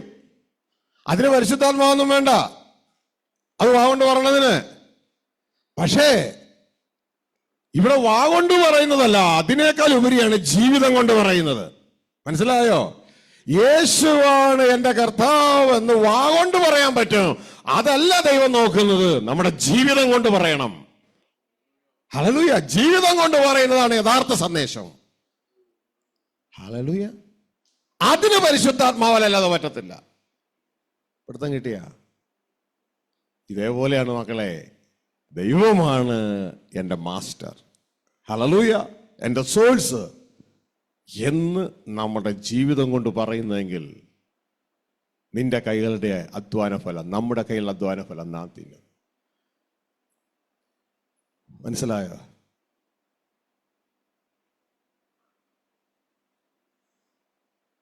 എന്താ നമ്മൾ പറയാത്തെ?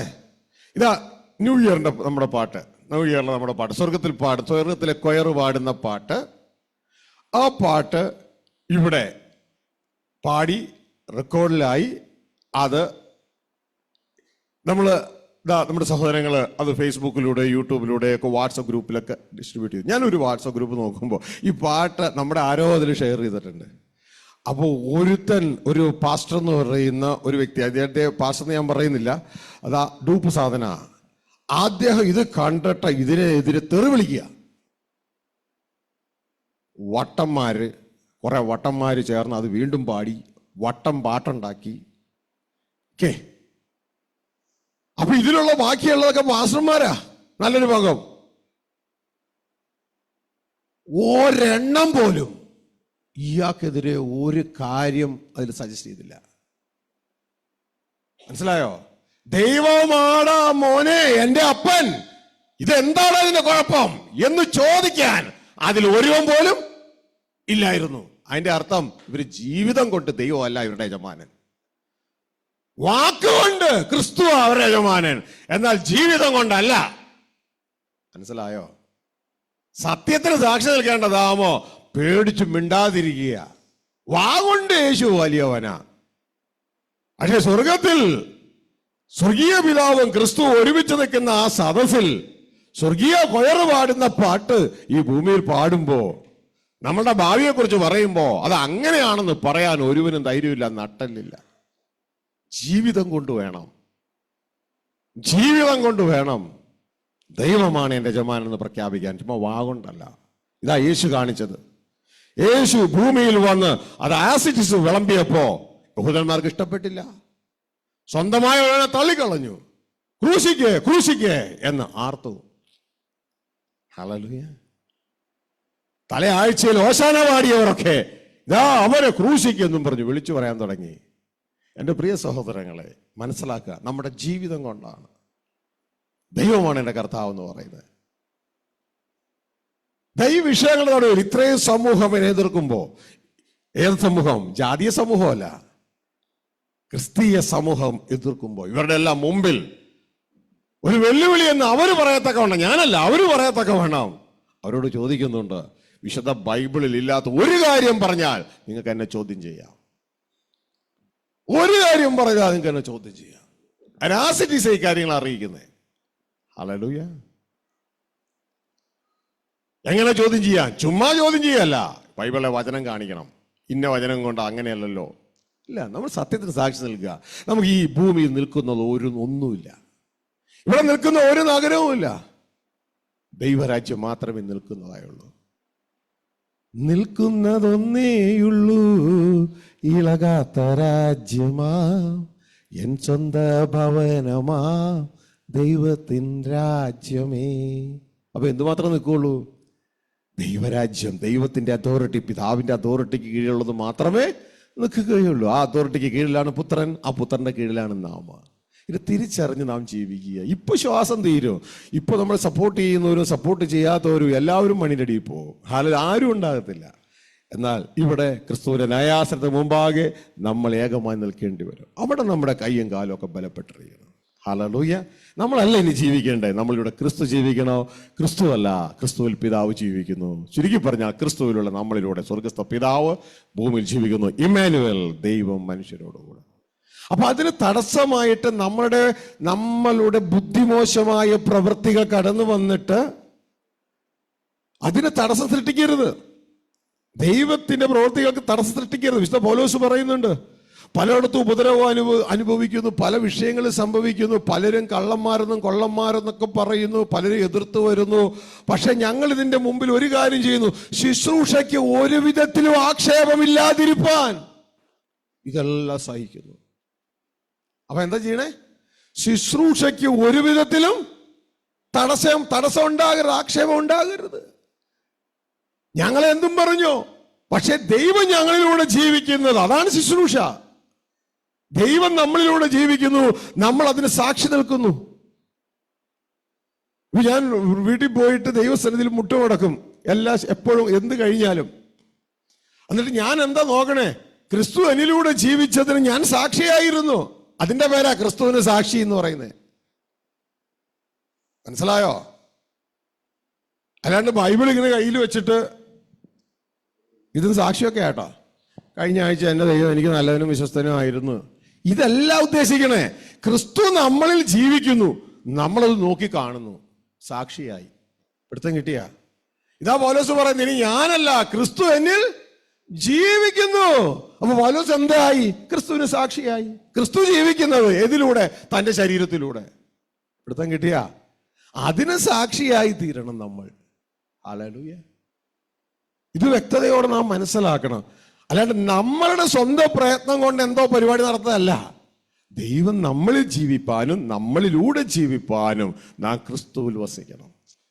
ഇത് തിരിച്ചറിയണം. ഹല്ലേലൂയ.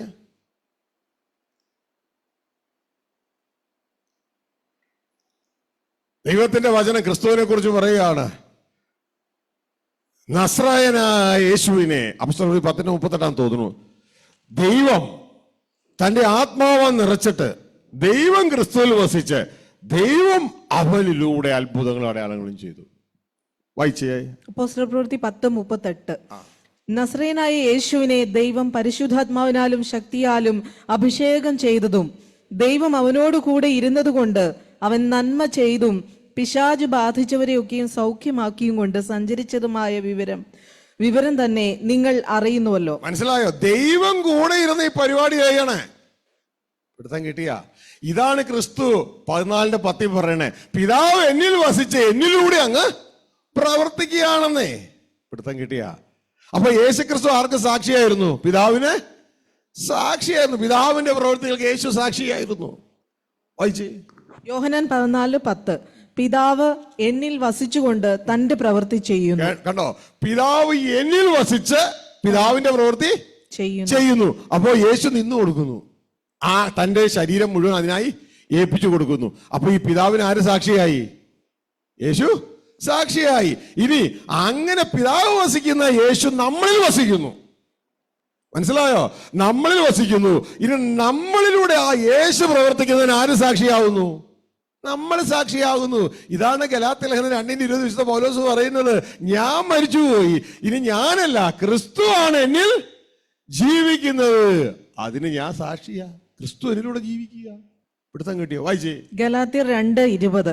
ഞാൻ ക്രിസ്തുവിനോടുകൂടെ ക്രൂശിക്കപ്പെട്ടിരിക്കുന്നു, ഇനി ജീവിക്കുന്നത് ഞാനല്ല, ക്രിസ്തു അത്രേ എന്നിൽ ജീവിക്കുന്നു. പിടുത്തം കിട്ടിയ? ഇനി ജീവിക്കുന്നത് ഞാനല്ലെന്നേ, ക്രിസ്തു എന്നിൽ ജീവിക്കുമ്പോ ഞാൻ എന്തായി? ഞാൻ സാക്ഷിയായി. ക്രിസ്തു ജീവിക്കുന്ന സാക്ഷിയായി. ഞാൻ ക്രിസ്തുവിന്റെ സാക്ഷി. ഇതാണ് യഥാർത്ഥ സാക്ഷി എന്ന് പറയുന്നത്. അതുകൊണ്ട് ഞാൻ എന്റെ പെർഫോമൻസ് അവതരിപ്പിക്കുന്നതല്ല. എന്റെ പെർഫോമൻസ് എന്ന് പറയുന്നത് ദൈവത്തിന്റെ ദാനമാണ്. ഹല്ലേലൂയ. എന്റെ ചിന്തകൾ എന്ന് പറയുന്നത് ദൈവത്തിന്റെ ദാനമാണ്. ഇതാ ഞാൻ പറഞ്ഞു, ഇന്നലെ ആ പ്രായവരെ ദേവദാസൻ എന്നെ വിളിച്ചു ചോദിച്ചത്, ഈ പാട്ട് നിങ്ങളുടേതാണോ? നിങ്ങൾക്ക് കണ്ടിട്ട് അതിനുള്ള കഴിവൊന്നുമുള്ള തോന്നണില്ല എന്ന രീതിയിലാണ്. പക്ഷെ ഇത് നിങ്ങളുടേതായെന്ന് എനിക്ക് തോന്നണില്ലല്ലോ. ഞാൻ പറഞ്ഞത് എന്റേതല്ല, ഇത് ദൈവത്തിൻ്റെതാണ്. അപ്പൊ ഇതിന്റെ ട്യൂൺ ഇത് ദൈവത്തിൻ്റെതാണ്. നമ്മുടേതൊന്നുമില്ലെന്നേ. ദൈവം തരുന്നത്. എനിക്കിതിനുള്ള പാട്ട് എഴുതാനോ പാട്ട് പാടാനോ ട്യൂൺ ചെയ്യാനോ ഒന്നും കഴിവില്ല. ഇത് ദൈവം തരുന്നു. അങ്ങനെ തന്നെ ഞാൻ ഈ ഇടറിയ സ്വരം കൊണ്ട് ഈ സംസാരിച്ച് കിറുകിറുന്നായിരിക്കണതുകൊണ്ട് അതുകൊണ്ട് ഞാൻ പാടുന്നു. അത് കേട്ട് ജനങ്ങൾ ഏറ്റുപാടുന്നു. അവരത് പാട്ടുപുസ്തകമാക്കുന്നു, പാട്ടാക്കുന്നു, CD ആക്കുന്നു, അവർ പലതും ആക്കുന്നു. കാരണം അത് ലോകത്തിന് അനുഗ്രഹമാണ്. കാരണം എൻ്റേതല്ല, എന്നിലൂടെ പോകുന്നതാ. ആരോ എവിടെയോ ഉപേക്ഷിച്ചിട്ട ചെയ്യാതെ പോയ എക്സ്ക്യൂസ് പറഞ്ഞ ഒരു കൃപാദാനം ഉള്ളവന് വീണ്ടും കൊടുക്കൂ എന്ന് പറഞ്ഞതുപോലെ ദൈവം എൻ്റെ തലയിലേക്ക് എടുത്തു വെച്ചു. ഞാൻ സന്തോഷത്തോടെ സ്വീകരിച്ചു. ഹല്ലേലൂയ. ഈ പാട്ടുകൾ ഇങ്ങനെ നിറഞ്ഞ് ക്യൂ അടിച്ച് കിടക്കുക. പക്ഷെ ഒന്ന് ഇരിക്കാൻ എനിക്ക് സമയം കിട്ടിയാൽ അത് പുറത്തേക്ക് ഇറക്കാൻ പറ്റും. അതിങ്ങനെ ക്യൂ അടിച്ച് പുറയിൽ ഇങ്ങനെ നിൽക്കുക. മാവേലി സ്റ്റോറിൽ ആളിൽ ക്യൂ നിൽക്കണത് പോലെ. ഇടയ്ക്ക് സമയം കിട്ടുമ്പോൾ അതിൽ ഒരെണ്ണം എടുക്കും, എന്നിട്ട് കാര്യങ്ങൾ റിലീസ് ചെയ്യും. സഹോദരങ്ങൾക്ക് ഇട്ടുകൊടുക്കും. അവരതിന് വേണ്ട കാര്യങ്ങളൊക്കെ ചെയ്ത് ഒരു ടീം വർക്കായിട്ട് അതങ്ങ് റിലീസായി എടുത്തിടും. ഇത് നമ്മളല്ല, ഈ ദൈവപ്രവർത്തിക്ക് നമ്മൾ സാക്ഷി നിൽക്കുകയാണ്. അപ്പൊ എൻ്റെ പ്രിയ സഹോദരങ്ങളെ, നമ്മളുടെ വാഗൊണ്ടല്ല യേശു നമ്മളുടെ കർത്താവ് എന്ന് പറയേണ്ടത്, നമ്മുടെ ജീവിതം കൊണ്ടാണ്. മനസ്സിലാകുന്നുണ്ടോ? അവിടെയാണ് റിസൾട്ട് വരുന്നത്. ഇതിന്റെ ടെസ്റ്റാണ് വിശ്വാസത്തിന്റെ പരിശോധന. വിശ്വാസത്തിന്റെ പരിശോധന എന്താ പരിശോധിക്കണേ? റിയലി യേശു തന്നെയാണോ നിന്റെ കർത്താവ്, അതോ വാക്കിൽ മാത്രമേ ഉള്ളൂ? ഹല്ലേലൂയ. നമ്മൾ പല രാഷ്ട്രീയ പ്രവർത്തകരെയും കുറിച്ച് കമന്ററിയൊക്കെ പലപ്പോഴും പലയിടത്തും കാണാമല്ലോ.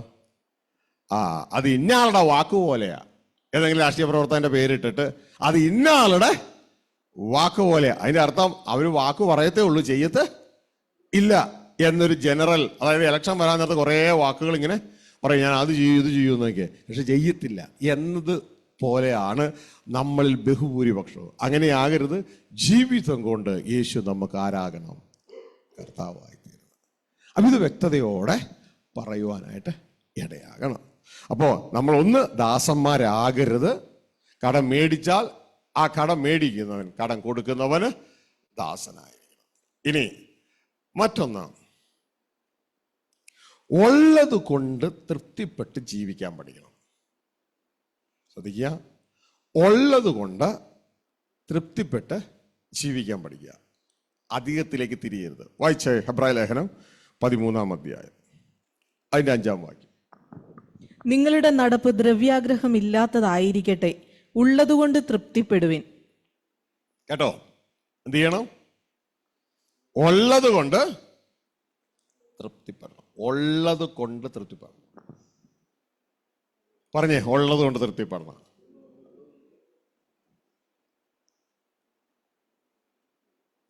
ദൈവം തന്നതിന് നന്ദി പറഞ്ഞുകൊണ്ട് ഉള്ളത് കൊണ്ട് തൃപ്തിപ്പെടുക.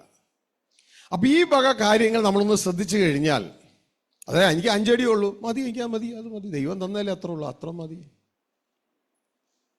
ഹല്ലേലൂയ. എനിക്ക് എന്താണോ ദൈവം തന്നത് അത് മതി. ഇനിയിപ്പോ ദൈവം കൂട്ടാൻ ആഗ്രഹിക്കുന്നുവെങ്കിൽ ദൈവം സ്വാഭാവികമായും എനിക്ക് അതിന് പറ്റിയ ബിസിനസ് എൻ്റെ മുമ്പിൽ കൊണ്ടുതരും, എനിക്ക് അതിന് പറ്റിയ ജോലി എനിക്ക് തരും. അപ്പൊ അതിലധ്വാനിച്ച് അതിൽ നിന്ന് വേണം ഞാൻ കാര്യങ്ങൾ ചെയ്യാനായിട്ട്. അല്ല എങ്കിൽ കടബാധ്യതയിലേക്ക് വരും. ദൈവത്തിന്റെ വചന സദൃശ്യവാക്യം ഇതിൽ പറയുന്നൊരു കാര്യം, മുമ്പേ നിന്റെ വയലിൽ ജോലി ചെയ്യുക, വയലിൽ എല്ലാം തീർക്കാം, പിന്നത്തേതിൽ നിന്റെ വീട് പണിയുക. അതിന്റെ അർത്ഥം, നിനക്ക് ആവശ്യമായ ഫണ്ട് വന്നതിന് ശേഷം ആദ്യം ജോലി ചെയ്യണം. ജോലി ചെയ്യേണ്ടെന്ന് വിശുദ്ധ ബൈബിൾ പറയുന്നില്ല കേട്ടോ. ആദ്യം ജോലി ചെയ്യണം. ആവശ്യമായ ഫണ്ട് വന്നതിന് ശേഷം നീ അതുകൊണ്ട് വേണം നിന്റെ ഭവനം പണിയാൻ. എടുത്തേക്കൊന്ന് വായിച്ചോളൂ. സദൃശവാക്യം 24-27. വെളിയിൽ നിന്റെ വേല ചെയ്യുക, വയലിൽ എല്ലാം തീർക്കുക, പിന്നത്തേതിൽ നിന്റെ വീട് പണിയുക. പിന്നത്തേതിൽ നിന്റെ വീട് പണിയുക. നമ്മൾ എന്തുകൊണ്ടാണ് കടക്കാരനായി തീരുന്നേ? പിന്നത്തേതിൽ പണിയൂല, ആദ്യം വീട് പണിയും, അല്ലേ? അപ്പൊ കടക്കാരാവൂലേ? ബൈബിള് പറയുന്നു ആദ്യം നീ ജോലി ചെയ്യണം, അതുകൊണ്ട് നീ സമ്പാദിക്കണം, എന്നിട്ട് പിന്നത്തേതിൽ നീ എന്ത് ചെയ്യണം? വീട് പണിയണം.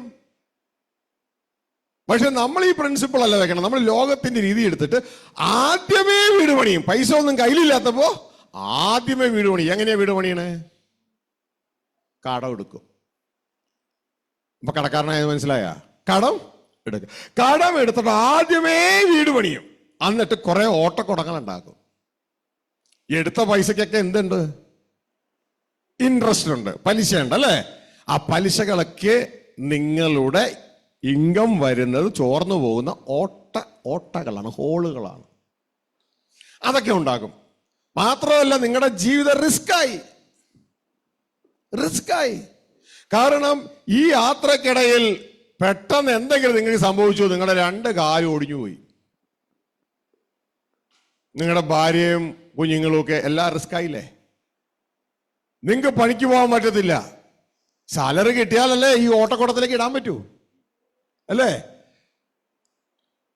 എല്ലാവരുടെ കാര്യമായിട്ട് ആ വീട്ടിൽ താമസിക്കുമായിരുന്നു. അപ്പോഴാണ് ഏത് സമയവും ജീവിതത്തിൽ എന്ത് സംഭവിക്കാം. 2 കാലും ഒടിഞ്ഞു പോയി. ഇനി ജോലി എടുക്കാൻ പറ്റില്ല, ഇനി നിങ്ങളെ ചികിത്സിക്കണം, വീടിന്റെ EMI അടയ്ക്കണം.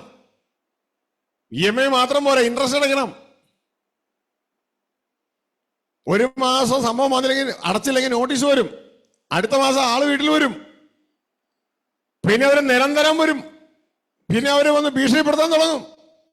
ജപ്തി നോട്ടീസ് അയക്കും. പ്രശ്നമായില്ലേ? ഇതിന്റെ ഇടയില് പ്രിയ മോനെ മോളെ, നീ എങ്ങനെയാ ദൈവവേല ചെയ്യണേ? കാരണം നിന്റെ മനസ്സെപ്പോഴും പിടിക്കപ്പെട്ടു.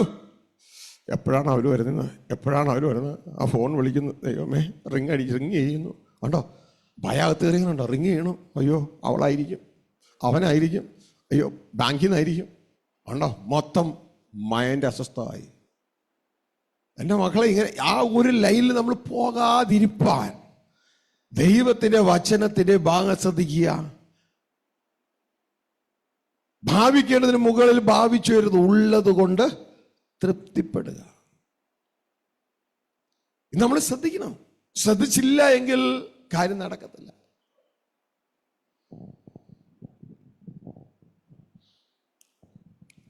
ഇനി ശ്രദ്ധിച്ച്, ഇതിപ്പോ ശ്രദ്ധിക്കേണ്ട കാര്യത്തെക്കുറിച്ച് പറഞ്ഞു. ഇനി കടത്തിൽ വീണുപോയവർ അവരെന്താ ചെയ്യേണ്ടത്?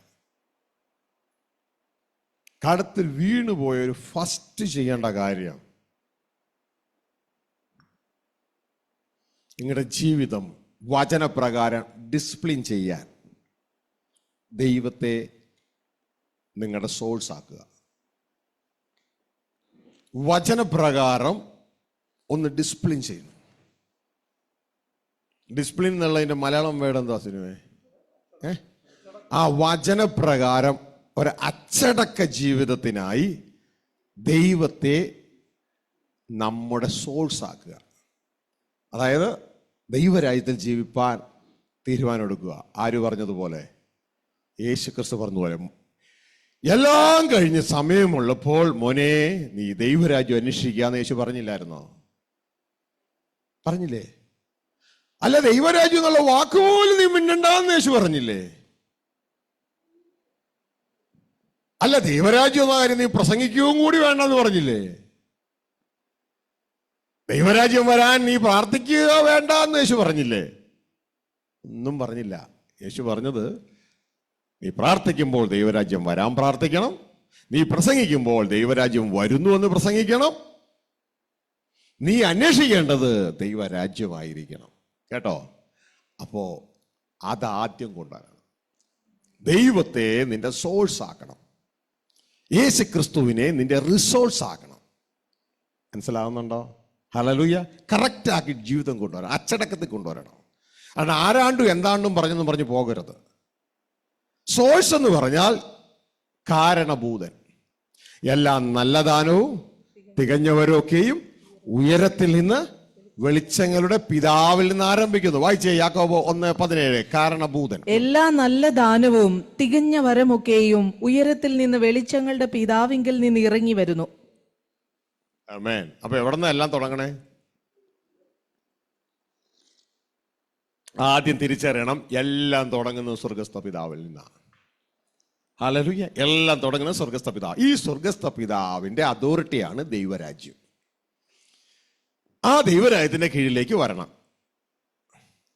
അതായത് കിങ്ഡം മാറണം. ഇനി തിരിച്ചറിയണം, ഈ സ്വർഗസ്ഥ പിതാവിന്റെ നന്മകൾ, സ്വർഗത്തിലെ നന്മകൾ നമുക്ക് കിട്ടാനായിട്ട് ഒരു വഴിയില്ലാതിരിക്കുമ്പോൾ കിട്ടാനുള്ള ഏക വഴി ക്രിസ്തുവാണ്. ഇതാണ് റിസോഴ്സ് എന്ന് പറയുന്നത്. മനസ്സിലായോ? റിസോഴ്സ്. സോഴ്സ് വേറെ, റിസോഴ്സ് വേറെ. സോഴ്സ് എന്ന് പറയുന്നത് ഫാക്ടറി, റിസോഴ്സ് എന്ന് പറയുന്നത് ഫാക്ടറിയിൽ നിന്ന് വന്നിട്ട് നമുക്ക് തരുന്നു. അതായത് ഇപ്പൊ പാരഗൺ കമ്പനിയിൽ ചെരുപ്പുണ്ടാക്കുന്നു, സോഴ്സ്. ഇനി നമ്മൾ പാരഗൺ കമ്പനി പോയിട്ടാണോ നമ്മുടെ ചെരുപ്പ് മേടിക്കുന്നത്? അല്ല, നമ്മൾ അത് വരുന്ന ഏതെങ്കിലും ഡീലേഴ്സിന്റെ അടുക്കൽ, അതാണ് റിസോഴ്സ്. അവിടെ പോയി നമ്മൾ വാങ്ങിക്കും. പിടുത്തം കിട്ടിയോ? ഹല്ലേലൂയ.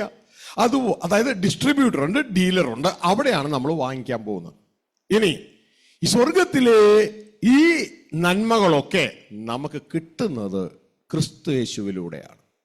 ഇതാണ് തിരിച്ചറിയേണ്ടത്. വായിച്ചേ, ഞാൻ വചനം കൂടാതെ കർത്താവ് എന്നോട് ഒന്നും പറയാറില്ല. അതിലൊരു വചനം അറിയാമോ നിങ്ങൾക്ക്? ആർക്കെങ്കിലും ഓർമ്മ വരുന്നുണ്ടോ? എനിക്ക് ശേഷം നിങ്ങൾ ശുശ്രൂഷിക്കാനായിട്ട് ഇടയാകുമല്ലോ. ഉറക്കെ പറഞ്ഞോ. എഫേസ്യർ 1:3. മനസ്സിലായോ? ഈ സ്വർഗത്തിലെ ഈ അപ്പന്റെ അനുഗ്രഹം, ആ സോഴ്സിൽ നിന്ന് വരുന്നതൊക്കെ നമുക്ക് ലഭിക്കുന്നത് ക്രിസ്തേശുവിലൂടെയാണ്. ഇതാണ് റിസോഴ്സ് എന്ന് പറയുന്നത്. കറക്റ്റായിട്ട് കണക്ട് ചെയ്ത് പോകണം. ഹല്ലേലൂയ. ദൈവരാജ്യത്തിന് ഓർഡർ ഉണ്ട്. അങ്ങനെ യേശുവിലൂടെ നമുക്ക് കിട്ടും. വായിച്ചേ. സ്വർഗത്തിലെ സകല ആത്മീക അനുഗ്രഹത്താലും നമ്മെ ക്രിസ്തുവിൽ അനുഗ്രഹിച്ചിരിക്കുന്ന നമ്മുടെ കർത്താവായ യേശു ക്രിസ്തുവിന്റെ ദൈവവും പിതാവുമായവൻ വാഴ്ത്തപ്പെട്ടവൻ. മനസ്സിലായോ? അപ്പൊ യേശു ക്രിസ്തുവിൽ ഒരു ദൈവമുണ്ട്. യേശുക്രിസ്തു ദൈവമാണ്, ദൈവപുത്രൻ. യേശുക്രിസ്തുവിന്റെ മുകളിൽ ഒരു ദൈവമുണ്ട്, അതാണ് സ്വർഗസ്ഥ പിതാവ്. യേശുക്രിസ്തുവിന്റെ ദൈവവും പിതാവുമായവൻ സ്വർഗത്തിലെ സർവ്വ നന്മകളാലും ക്രിസ്തു യേശുവിലൂടെ നമ്മളെ അനുഗ്രഹിച്ചിരിക്കുന്നു. പിടുത്തം കിട്ടിയ കറക്റ്റായിട്ട് കണക്ഷൻ പോരണം. ഇതുപോലെ തന്നെയാണ് നിത്യജീവൻ കിട്ടുന്നത്. ഇതാ കർത്താവ് പറയുന്നത്, യേശു കർത്താവ് പറയുന്നത്, ഏകസത്യദൈവമായ അങ്ങേയും അങ്ങ് അയച്ച എന്നെയും അറിയുന്നതാണ് നിത്യജീവൻ. കാരണം ജീവൻ ഇരിക്കുന്നത് മുഴുവൻ പിതാവില. ആ പിതാവിന്റെ ജീവനാണ് പുത്രനിലേക്ക് വന്നിരിക്കുന്നത്. ആ പുത്രന്റെ ജീവനാണ് നമുക്ക് തരുന്നത്. അപ്പോൾ നമുക്ക് എല്ലാവർക്കും ജീവനായി. ഹല്ലേലൂയ. ഇത് വ്യക്തതയോടെ നമ്മൾ തിരിച്ചറിയണം. വായിച്ച യോഹന്നാൻ 6:57. ജീവനുള്ള പിതാവ് എന്നെ അയച്ചിട്ട് ഞാൻ പിതാവിൻ മൂലം ജീവിക്കുന്നത് പോലെ എന്നെ തിന്നുന്നവൻ എൻ മൂലം ജീവിക്കും. കണ്ടോ, എല്ലാവർക്കും ജീവനായില്ലേ? എല്ലാവർക്കും ജീവനായില്ലേ? പിതാവിന് ജീവനുണ്ട്. അതുകൊണ്ടാണ് പറയുന്നത് ജീവനുള്ള പിതാവ് എന്നെ അയച്ചിട്ട്. ഞാൻ ജീവിക്കുന്നത് എങ്ങനെയാ? യേശു പറയാണ് ഞാൻ ജീവിക്കുന്നത് എങ്ങനെയാ? പിതാവിൻ മൂലം. ഹല്ലേലൂയ. ഞാൻ ജീവിക്കുന്ന പിതാവിൻ മൂലമാണ്. ഇതൊന്നും ഒരിടത്തും വായിക്കത്തില്ല. ഈ ബൈബിളുള്ള വചനമൊന്നും ഒരിടത്തും വായിക്കത്തില്ല. വായിച്ചു കഴിഞ്ഞാൽ ഇതുവരെ ഉണ്ടാക്കി കെട്ടിപ്പൊക്കിയതൊക്കെ ഇടിഞ്ഞ് താഴെ പോകും. ജീവനുള്ള പിതാവ് എന്നെ അയച്ചിട്ട് ഞാൻ പിതാവിൻ മൂലം ജീവിക്കുന്നത് പോലെ നിങ്ങൾ എന്നെ തിന്നാൽ ഞാൻ മൂലം ജീവിക്കും. എല്ലാവർക്കും ജീവനായി. പിതാവിന്റെ ജീവൻ പുത്രനിലായി, പുത്രന്റെ ജീവൻ നമ്മളിലുമായി. എല്ലാവർക്കും ഒരേ ജീവൻ. ഇതാണ് ആ ബോഡി ഓഫ് ക്രൈസ്റ്റ്. ഇന്നലെ നമ്മൾ പഠിച്ചില്ലേ? പിതാവിന്റെ ജീവൻ പുത്രനിലേക്ക് വന്നു, പുത്രനിൽ നമ്മളിലേക്ക് വന്നു. എല്ലാവർക്കും ജീവൻ. അപ്പൊ ഈ സിസ്റ്റം നമ്മൾ തിരിച്ചറിയണം. ഈ സിസ്റ്റം തിരിച്ചറിഞ്ഞിട്ട് ഈ സോഴ്സുമായിട്ട് ടാപ്പ് ചെയ്യണം. ക്രിസ്തുവിലൂടെ അല്ലാതെ പിതാവുമായിട്ട് ഒരു ബന്ധവും സ്ഥാപിക്കാൻ പറ്റത്തില്ല. ഇതുകൊണ്ടാണ് പറയുന്നത് ഏകസത്യദൈവമായ അങ്ങയെയും അങ്ങയച്ച എന്നെയും, അതായത് എന്നിലൂടെ അല്ലാതെ അങ്ങിലേക്ക് ടാപ്പ് ചെയ്യാൻ പറ്റത്തില്ല. അറിയുന്നതാണ് നമ്മളുടെ ജീവിതത്തിൽ നിത്യജീവൻ. നിത്യജീവൻ മാത്രമല്ല, ഈ ലോകത്തിലെ എല്ലാ നന്മകളും നമുക്ക് ലഭിക്കണമെങ്കിൽ ഇത് തന്നെയാണ്. കാരണം ഇതിന്റെയൊക്കെ ഉടമസ്ഥൻ ആരാന്നറിയോ? പിശാചി ഇലീഗലായിട്ട് കയ്യിൽ വെക്കുന്നെങ്കിലും ഇതിന്റെ ഉടമസ്ഥൻ ആരാന്നറിയോ? ദൈവം, പിതാവായ ദൈവമാണ്. ഡിട്രോണമി 10:14 അല്ലെങ്കിൽ 17, ആവർത്തനത്തിന്റെ 10:14 അല്ലെങ്കിൽ 17 നിങ്ങളത് നോക്കി കാണാം. ഭൂമിയും ഭൂമിയിലുള്ള സർവവും സ്വർഗവും ഒക്കെ ദൈവമായ യഹോവയുടേതാണ്. വായിക്കേ. നിങ്ങളുടെ ദൈവമായ യഹോവ ദൈവാധി ദൈവവും കർത്താധി കർത്താവുമായി വല്ലഭനും ഭയങ്കരനുമായ മഹാദൈവമല്ലോ. ഏതാ വായിച്ചേ? 10:17. 14 വായിച്ചേ. ഇതാ സ്വർഗവും സ്വർഗാധി സ്വർഗവും ഭൂമിയും അതിലുള്ളതൊക്കെയും നിന്റെ ദൈവമായ യഹോവയ്ക്കുള്ളവയാകുന്നു. മനസ്സിലായോ? ആരാ ഇതിന്റെ ഉടമസ്ഥൻ? ഈ സ്വർഗസ്ഥ പിതാവ് അതിന്റെ ഉടമസ്ഥൻ. ഭൂമിയും സ്വർഗവും സർവവും യഹോവയുടേതാണ്. മനസ്സിലായോ? അപ്പൊ യേശുക്രിസ്തു ആരാ? പ്രത്യേകിച്ച് ദേവദാസന്മാർ ഇത് വ്യക്തമായിട്ട് മനസ്സിലാക്കണം. യേശുക്രിസ്തു ആരാ? ഇതിന്റെയൊക്കെ അവകാശി. വായിക്കേ, ഹെബ്രായർ 1:2. പുത്രൻ മുഖാന്തരം സകലവും സൃഷ്ടിച്ചു, പുത്രനെ സകലത്തിനും അവകാശിയാക്കി വെച്ചു. ഒന്നുകൂടി കറക്റ്റ് ചെയ്ത് വായിച്ചേ. ഈ അന്ത്യകാലത്ത് പുത്രൻ മുഖാന്തരം നമ്മോട് അരുളി ചെയ്തിരിക്കുന്നു, പുത്രനെ താൻ സകലത്തിനും അവകാശിയാക്കി വെച്ചു, പുത്രൻ മുഖാന്തരം ലോകത്തെയും ഉണ്ടാക്കി. കേട്ടോ, പുത്രൻ മുഖാന്തരം എന്ത് ചെയ്തു? ലോകത്തെ ഉണ്ടാക്കി. അവനെ സകലത്തിലും ആരാക്കി വെച്ചു? അവകാശി ആക്കി വെച്ചു. ഉടമസ്ഥൻ ആരാണ്? അപ്പൻ. അവകാശി ആരാണ്? മകൻ. മനസ്സിലായോ? ഇനി നമ്മളെ ഇൻവൈറ്റ് ചെയ്യുക സ്വർഗത്തിലേക്ക്. എന്തായി? ദൈവത്തിന്റെ മക്കളായി. അപ്പൊ നമ്മൾ ആരായി തീരും? ദൈവത്തിന്റെ മക്കളായി തീരുമ്പോ ക്രിസ്തുവിന്റെ കൂട്ടവകാശികളായി തീരും. മനസ്സിലായോ? നേരത്തെ ഏകജാതന ഒരേ ഒരു മോനേ ഉള്ളൂ, എല്ലാറ്റിനും അവകാശിയാണ്. എന്നാൽ ദൈവത്തിന്റെ മുൻ നിയമനമാണ് ഈ പുത്രൻ അനേക സഹോദരന്മാരിൽ ആദിജാതനാകണം, മൂത്തവനായി തീരണം. ഇതാണ് നമ്മൾ പറയുന്നത്. ദൈവം തന്റെ വംശം അന്വേഷിക്കുന്നു. ഏശയ്യ 53:10. ഹല്ലേലൂയ. ഛത്തീസ്ഗഡിലെ പാസ്റ്റർ പെട്ടെന്ന് മനസ്സിലാകുക. അവിടെ എഴുതിയിരിക്കുകയാണ്, തപുവ ഖാപ്പന വംശത്തേക്കിനെ പായക. ദൈവത്തിന് ക്രിസ്തുവിലൂടെ ദൈവ വംശത്തെ കാണണം. ഏശയ്യ 53:10. അവനെ തകർത്ത് കളവാൻ യഹോവയ്ക്ക് ഇഷ്ടം തോന്നി. അവന്റെ പ്രാണൻ ഒരു അകൃത്യാഗമായി തീർന്നിട്ട് അവനിലൂടെ ദൈവത്തിന് സന്തതിയെ കാണണം. അവിടെയാണ് എഴുതി വെച്ചിരിക്കുന്നത്. ഹിന്ദി ബൈബിളെ ഏറ്റവും ക്ലിയർ. തപുവഹാപ്പന വംശത്തേക്കിനെ പായുക. ദൈവത്തിന് ക്രിസ്തുവിലൂടെ തന്റെ വംശത്തെ കാണണം, ദൈവവംശത്തെ. മനസ്സിലായോ? അതിൽ ഏറ്റവും മൂത്തത്, ഏറ്റവും ലീഡർ ക്രിസ്തുവാണ്. സകലത്തിലും അവകാശി ക്രിസ്തുവാണ്. ഇതുകൊണ്ടാ റോമ 8:29 എഴുതി വെച്ചിരിക്കുന്നത്, തന്റെ പുത്രനായ ക്രിസ്തു അനേക സഹോദരന്മാരിൽ ആദ്യം ജനിച്ചവനാകേണ്ടതിന്, ആദ്യജാതനാകേണ്ടതിന്, അവന്റെ സ്വരൂപത്തിൽ അനുരൂപമാകുവാൻ നമ്മളെ മുൻ നിയമിച്ചു. അതുകൊണ്ട് ദൈവത്തിന്റെ വചനം പറയാം, നമ്മൾ ആരാന്നറിയാമോ? ഇപ്പോൾ ഭൂമിയിലെ ജീവിതത്തിൽ മനുഷ്യ മക്കളാ. ജയിച്ചാൽ നാം ദൈവത്തിന്റെ മക്കളാണ്, ക്രിസ്തുവിന്റെ സഹോദരന്മാരാണ്, ക്രിസ്തുവിന്റെ കൂട്ടവകാശികളാണ്. റോമ 8:17 വായിക്കേ. നാം മക്കളെങ്കിലോ അവകാശികളുമാകുന്നു. നാം മക്കളെങ്കിലോ അവകാശികളുമാകുന്നു. ദൈവത്തിന്റെ അവകാശികളും. ദൈവത്തിന്റെ, ക്രിസ്തുവിന്റെ അവകാശികളല്ല, ദൈവത്തിന്റെ അവകാശികളും ക്രിസ്തുവിന് കൂട്ടവകാശികളും തന്നെ. ക്രിസ്തുവിന് കൂട്ടവകാശികളും തന്നെ. എന്നെ വിശ്വസിക്കരുത്, നിങ്ങളുടെ കയ്യിൽ ബൈബിൾ വിശ്വസിക്കുക, വചനം വിശ്വസിക്കുക. ദൈവത്തിന്റെ അവകാശികളും ക്രിസ്തുവിന് കൂട്ടവകാശികൾ. അപ്പൊ ഈ ക്രിസ്തു മാത്രമായിരുന്നു നേരത്തെ എല്ലാത്തിനും അവകാശി. ഇപ്പൊ ക്രിസ്തുവിന്റെ ആരായി മാറി? കൂട്ടവകാശികളായി മാറി. കാരണം റോമ 8:29 നിയമനമാണ്. നിയമനം അവിടെ ഇങ്ങനെ പറയുന്നു, തന്റെ പുത്രനായ ക്രിസ്തു, ഏകജാതനായ ക്രിസ്തു അനേക സഹോദരന്മാരിൽ ആദ്യജാതനായി തീരണം. അതായത് ആദ്യം ജനിച്ചവനായി തീരണമെന്ന ദൈവത്തിന്റെ നിയമനം. ആ ക്രിസ്തുവിനെ പോലെയാകാൻ എന്നെയും നിങ്ങളെ മുൻ നിയമിച്ചിരിക്കുന്നു. വായിച്ച്, ദൈവം മുന്നറിഞ്ഞവരെ തന്റെ പുത്രനായ ക്രിസ്തു അനേകം സഹോദരന്മാരിൽ ആദ്യജാതനാകേണ്ടതിന് പുത്രന്റെ സ്വരൂപത്തോട് അനുരൂപമാകുവാൻ മുൻ നിയമിച്ചുമിരിക്കുന്നു. ഇതാണ് നിയമനം, മുൻ നിയമനം. ദൈവം നിയമിച്ചിരിക്കുക, മുൻ നിയമിച്ചിരിക്കുക. അനേക സഹോദരന്മാരിൽ ആദ്യജാതനാകേണ്ടതിന് മുൻ നിയമിച്ചിരിക്കുന്നു. ഹല്ലേലൂയ. നിങ്ങള് ശ്രദ്ധിച്ചാൽ ഒരു ഫാക്ടറിയിലേക്ക് ഒരാളെ എടുക്കുകയാണ്. ആ ഫാക്ടറിയിലേക്ക് ഒരാളെ എടുക്കുമ്പോൾ അയാളെ സൂപ്പർവൈസറായിട്ട് എടുത്തേക്കണേ. എഞ്ചിനീയറിംഗ് കോളേജിൽ തിയറിയൊക്കെ പഠിച്ച ആളാ സൂപ്പർവൈസറായിട്ട് എടുത്തിരിക്കുക. പക്ഷേ അവന്റെ നിയമനം സൂപ്പർവൈസറായിട്ടാണ്. പക്ഷെ അതിനു മുമ്പ് 6 മാസം ട്രെയിനിങ് ഉണ്ട്.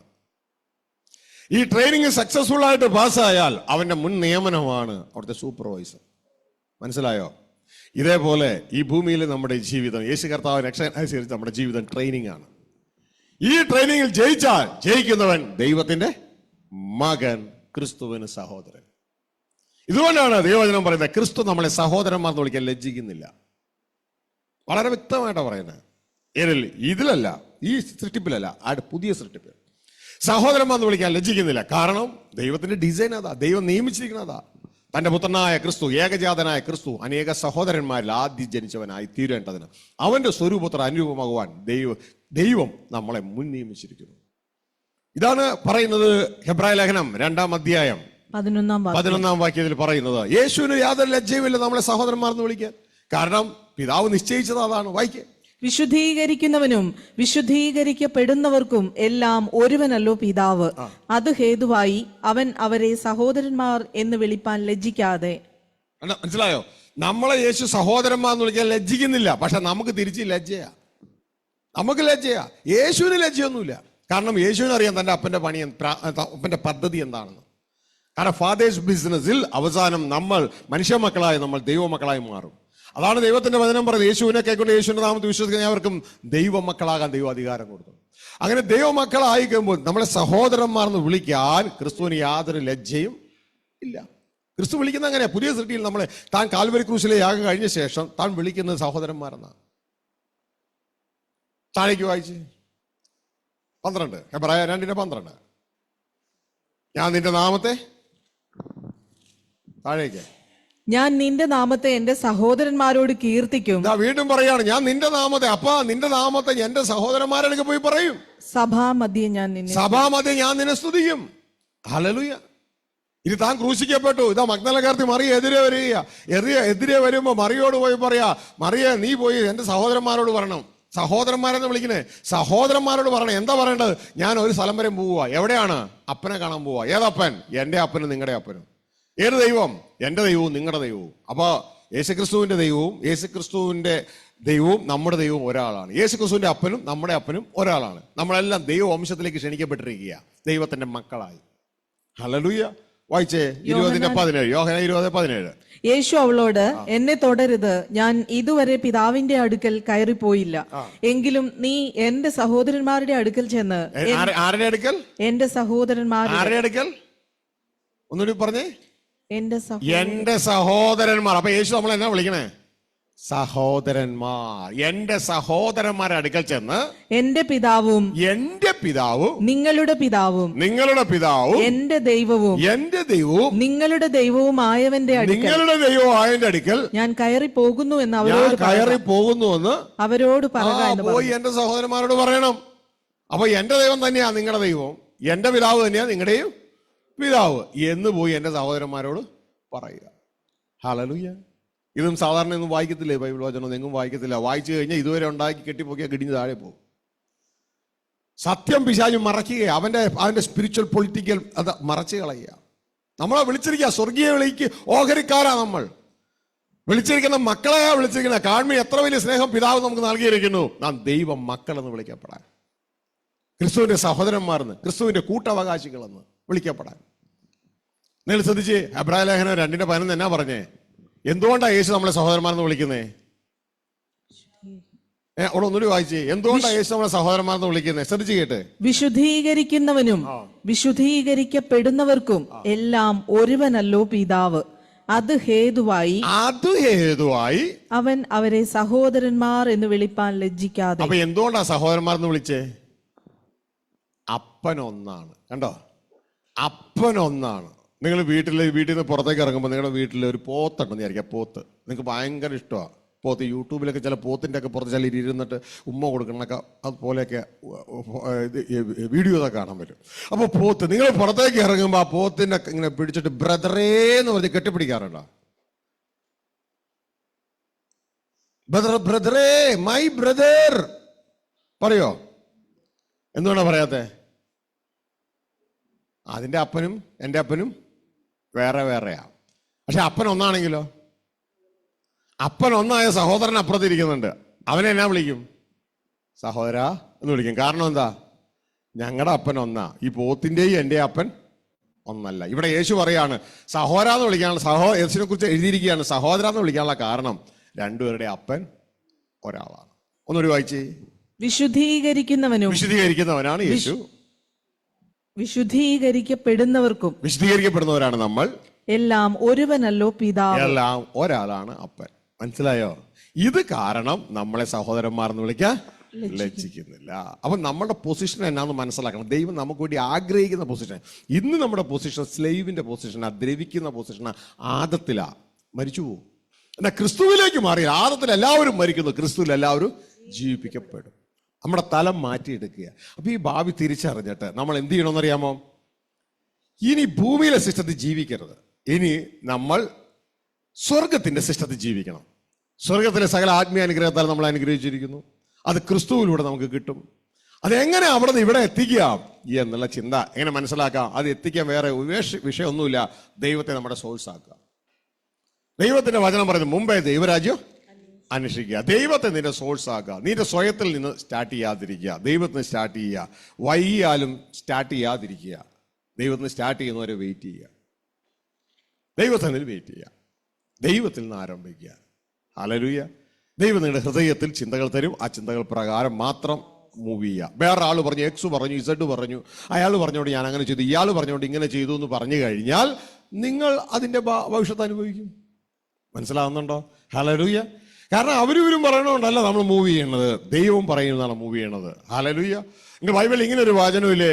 അവരും പറയുന്നത് കേട്ട് പ്രവർത്തിക്കുന്നവനാണ് ദൈവത്തിന്റെ മക്കളെന്ന്. എത്രാമത്തെ വാക്യം സിസ്റ്റർ അത്?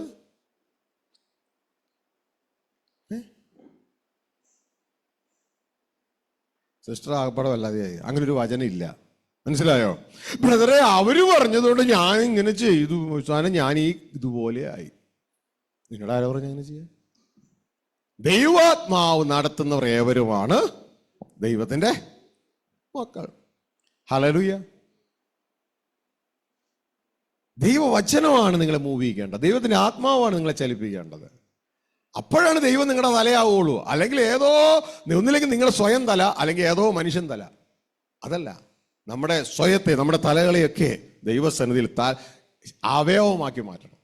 ദൈവരാജ്യത്തിലെ വിഷയം എന്ന് വെച്ചാൽ, ദൈവരാജ്യത്തിലെ വിഷയങ്ങൾ ഇവിടുത്തെ തലകളൊക്കെ ദൈവരാജ്യത്തിലേക്ക് ചെല്ലുമ്പോൾ അവയവങ്ങളായി മാറും. മനസ്സിലായോ? ക്രിസ്തുവിന്റെ അവയവങ്ങൾ. എന്നാൽ ഈ ലോകത്തിലെ വിഷയം എന്നാണെന്നറിയാമോ? ലോകത്തിലെ വിഷയങ്ങൾ ഇവിടുത്തെ അവയവങ്ങളൊക്കെ കുറച്ചു സമയത്തിനുള്ളിൽ തലകളായി മാറും. തലകളായി മാറും. എപ്പോഴും നിങ്ങൾ ശ്രദ്ധിച്ചോളണം, അങ്ങനെ ഒരു സിസ്റ്റം നമ്മൾ വർക്ക് ചെയ്യരുത്. നമ്മൾ നാശത്തിലേക്ക് പോകും. സ്വർഗത്തിലെ ഒന്നാമത്തെ സിസ്റ്റം പറയാം. സ്വർഗത്തിലെ 1-2 പറയാം, നിങ്ങൾ പെട്ടെന്ന് മനസ്സിലാക്കിയോ.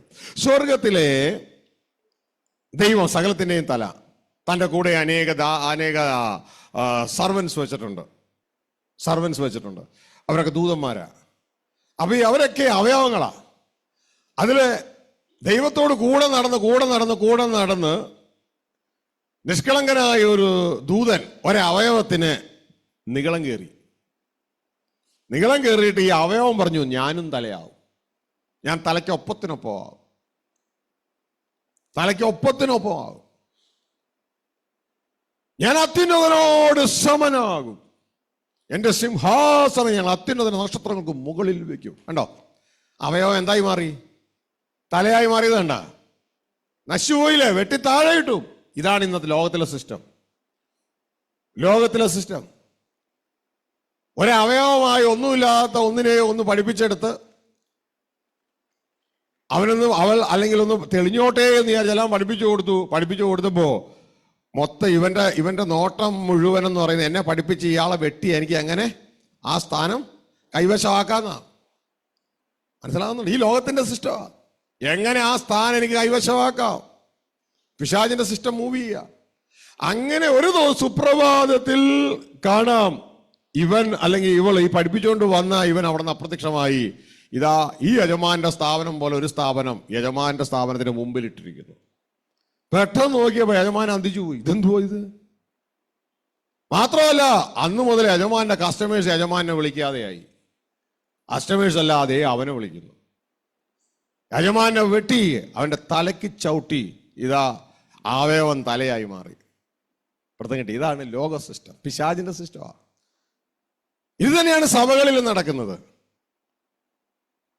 ഒന്നും അറിയാത്ത ചിലരെ അവിടെ ഇവിടെ മൈക്ക് പിടിപ്പിച്ചും ഇതാ പ്രാർത്ഥിച്ചും പഠിപ്പിച്ചും ഒക്കെ പയ്യെ പയ്യെ കയറ്റിക്കൊണ്ടുവരും. കയറ്റിക്കൊണ്ട് വന്നു കഴിയുമ്പോ ഒരു സുപ്രഭാതത്തിൽ ഇതാ അബ്ശാലോ മിനിസ്ട്രിയിലൂടെ എല്ലാവരെയും ഭയങ്കര സ്നേഹവും അഭിനയിച്ച് അതും ഇതും ചെയ്ത് ആ ചർച്ചും പൊളിച്ച് ഇതാ ആളെയും കൊണ്ട് വേറെ ചർച്ചയായി. അപ്പൊ ഈ ആദ്യത്തെ ദേവാസിന്റെ കുറെ കുറ്റങ്ങളായിരിക്കും ആദ്യ നാളുകളിലെ പ്രസംഗ വിഷയം. ഇത് പൈശാചികമാണ്. മനസ്സിലായോ? പൈശാചികമാണ്. ഇവിടെ തിരിച്ചറിയേണ്ട ഒരു കാര്യം, ദൈവരാജ്യത്തിൽ ഈ ലോകത്തിലെ തലകളായിരിക്കുന്ന നമ്മൾ ദൈവരാജ്യത്തിലേക്ക് വരുമ്പോൾ അവയവങ്ങളായി മാറും. എന്നാൽ ഈ ലോകത്തിലെ തിരിഞ്ഞ സംവിധാനം, ഇവിടുത്തെ അവയവങ്ങളൊക്കെ വളരും തോറും തലയായി മാറും. ഇതാ കർത്താവായ യേശു ക്രിസ്തു മത്തായി 18 പറഞ്ഞത്, തലയായ നീയെ. നിങ്ങൾക്ക് മനസ്സിലാക്കാൻ വേണ്ടി അത് ചേർത്തത് കേട്ടോ. ഒരു ശിശുവിനെ പോലെ തിരിഞ്ഞു വരുന്നില്ല എങ്കിൽ, ഒരവയവമായി മാറുന്നില്ല എങ്കിൽ നീ സ്വർഗരാജ്യത്തിൽ കടക്കത്തില്ല. ദൈവരാജ്യം പ്രസംഗിക്കും, ഭൂതങ്ങളെ പുറത്താക്കും, പല പല ശുശ്രൂഷകളൊക്കെ ചെയ്യും. പക്ഷേ ഒരു ശിശുവിനെ പോലെ നീ തിരിഞ്ഞു വരുന്നില്ല എങ്കിൽ, അപ്പൊ വളർച്ച എങ്ങോട്ടാ? തലയായവൻ അവയവമായി വളരണം. അവയവം ആരെ ആശ്രയിച്ചാ നിൽക്കണേ? തലയെ ആശ്രയിച്ച് നിൽക്കും അല്ലേ? തലയെ ആശ്രയിച്ച് നിൽക്കും. ഹല്ലേലൂയ. അപ്പോ നമ്മുടെ തല ക്രിസ്തുവാ. നമ്മൾ പരിപാടിയൊക്കെ നിർത്തിയിട്ട് ക്രിസ്തുവെ ആശ്രയിച്ച് ജീവിക്കുന്ന തലത്തിലേക്ക് തിരിഞ്ഞു വളരണം. എങ്കിലേ സ്വർഗരാജ്യത്തിൽ കിടക്കുള്ളൂ. ശിഷ്യന്മാരോടോ പറയുന്നത്? 10:18 വായിച്ച്. 18:3 നിങ്ങൾ തിരിഞ്ഞ് ശിശുക്കളെ പോലെ ആയി വരുന്നില്ല. ആരാണാവോ ഈ നിങ്ങൾ? ശിഷ്യന്മാർ. രാവിലെ പോയി ദൈവരാജ്യം പ്രസംഗിച്ചിട്ട് വന്നവരാ, ഭൂതങ്ങളെ പുറത്താക്കിയവരാ. അപ്പൊ അവരോട് ഈവനിങ് ക്ലാസ് എടുക്കുക. നിങ്ങൾ ദൈവരാജ്യം പ്രസംഗിക്കുന്ന നിങ്ങൾ, ഭൂതങ്ങളെ പുറത്താക്കുന്ന നിങ്ങൾ, സുവിശേഷം അറിയിക്കുന്ന നിങ്ങൾ ശിശുക്കളെ പോലെ ആയി വരുന്നില്ല. ആയി വരണം. ഇപ്പൊ ശിശുക്കളല്ല, ആയി വരുന്നില്ല എങ്കിൽ സ്വർഗരാജ്യത്തിൽ കടക്കയില്ല എന്ന് ഞാൻ സത്യമായിട്ട് നിങ്ങളോട് പറയുന്നു എന്ന്. സഭയിൽ കിടക്കാം, കൊയർ ഗ്രൂപ്പിൽ കിടക്കാം, സുവിശേഷ ടീമിൽ കിടക്കാം. പക്ഷെ സ്വർഗരാജ്യത്തിൽ കിടക്കണമെങ്കിൽ ശിശുവിനെ പോലെ തിരിഞ്ഞു വരുന്നില്ല, കിടക്കത്തില്ല എന്ന് ഞാൻ കാഷ്വൽ ആയിട്ട് പറയുന്നു എന്നല്ല പറഞ്ഞേ, ഞാൻ സത്യം ചെയ്തു പറയുന്നു. മനസ്സിലാവുന്നുണ്ടോ? വളരെ ശ്രദ്ധിച്ചോളണം. ഇവിടുത്തെ സിസ്റ്റം ഒന്നും അല്ല. നമ്മുടെ ജീവിതം കൊണ്ട് യേശു നമ്മുടെ കർത്താവാന്ന് പറഞ്ഞ വാ കൊണ്ടല്ല. അപ്പൊ ഓട്ടോമാറ്റിക് വാ കൊണ്ടും വരും. വാ കൊണ്ട് പറഞ്ഞെന്നും പറഞ്ഞാൽ അവിടെ എത്തത്തൊന്നുമില്ല, ജീവിതം കൊണ്ട് പറയണം. അതുകൊണ്ട് വളരെ ശ്രദ്ധിച്ച് വേണം ജീവിക്കാൻ. ഞാനും നിങ്ങളും ദൈവത്തിന്റെ ഭൂമിയിലെ ശരീരമായി വെളിപ്പെടാനിടയാകണം. അപ്പൊ എന്റെ പ്രിയ കുഞ്ഞുങ്ങളെ, കടബാധ്യതയിൽ അകപ്പെട്ടു പോയാൽ ആദ്യത്തെ സ്റ്റെപ്പ് എന്ന് പറയുന്നത് ദൈവത്തെ നമ്മുടെ സോഴ്സ് ആക്കണം. ഹല്ലേലൂയ. അപ്പൊ നമ്മൾ ഇതുവരെ ഇത് ഞാൻ പ്രാർത്ഥിച്ചില്ലേ, അത് ചെയ്തില്ലേ, അതൊക്കെ ഓക്കെ, പ്രാർത്ഥിക്കണമെങ്കിൽ നല്ലതാ. പക്ഷെ ദൈവത്തെ നിന്റെ സോഴ്സ് ആക്കിയോ? അതാണ് വിഷയം. ദൈവമാണ് നിന്റെ സോഴ്സ്, വായിലല്ല, ജീവിതത്തിൽ.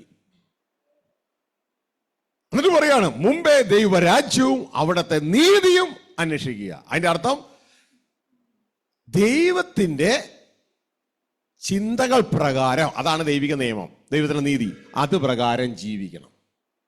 മനസ്സിലായോ? അത് പ്രകാരം ജീവിക്കണം. അങ്ങനെ ജീവിച്ചിരുന്ന വ്യക്തികളാണ് ആദവും ഹൗവയും. ആദവും ഹവ്വയും അങ്ങനെ ജീവിച്ചിരുന്ന ഒരു കാലം ഉണ്ടായിരുന്നു. ആ സമയത്ത് ഇവർക്കൊക്കെ കൊടുത്തത് ആരാണെന്ന് അറിയോ നിങ്ങൾക്ക്? ഉൽപ്പത്തിയില് ഏദനില് ആദവും ഹവ്വയും അവരോട് ദൈവം പറഞ്ഞതെന്നറിയാമോ? തോട്ടത്തിലെ സകല വൃക്ഷത്തിന്റെയും ഫലം നിങ്ങൾക്ക് എങ്ങനെ തിന്നാം? ഒരു ദിവസം ഒരെണ്ണം വെച്ച്. അങ്ങനെയല്ലേ?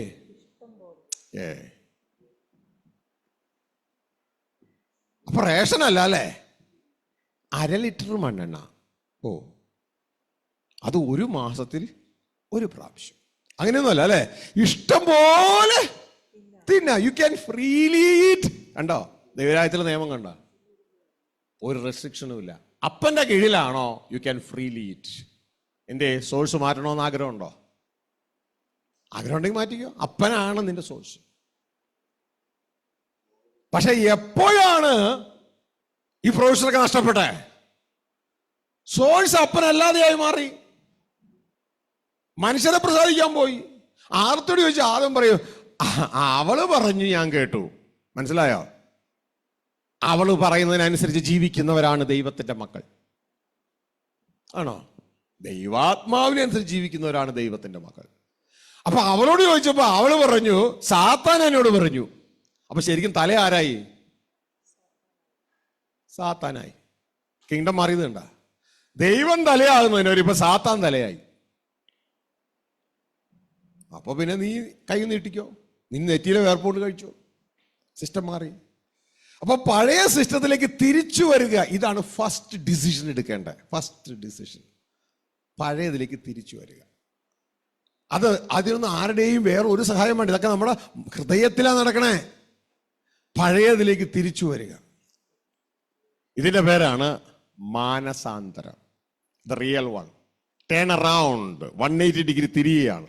ധൂർത്തപുത്രൻ തിരിച്ചു പറഞ്ഞതുപോലെ ഇത്രയും നാൾ യാത്രയായിരുന്നു. അപ്പൻ്റെതെല്ലാം മേടിച്ച് ലോകപ്രകാരം തന്റെ സ്വന്തം ഇഷ്ടപ്രകാരം ജീവിക്കാൻ പോയി. എന്നാൽ സഹനങ്ങൾ വന്നപ്പോ അവന് ഹൃദയം കൊണ്ട് യൂട്ടേൺ എടുത്തു. അവന് സുബോധം വന്നു, എന്റെ അപ്പന്റെ ഭവനത്തിൽ. ഉടനെ അപ്പന്റെ ഭവനം ഓർമ്മ വന്നു. അങ്ങോട്ട് ഞാൻ മടങ്ങിപ്പോകും. ഇതാ അപ്പൊ ഇവിടെ അപ്പന്റെ ഭവനത്തിൽ എന്താണ്? അവിടെ പറയുന്നുണ്ട് അപ്പന്റെ ഭവനത്തിൽ എന്താ നടക്കണേ? മൊത്തം കടവും സങ്കടവും വിഷമവും. അങ്ങനെയാണോ?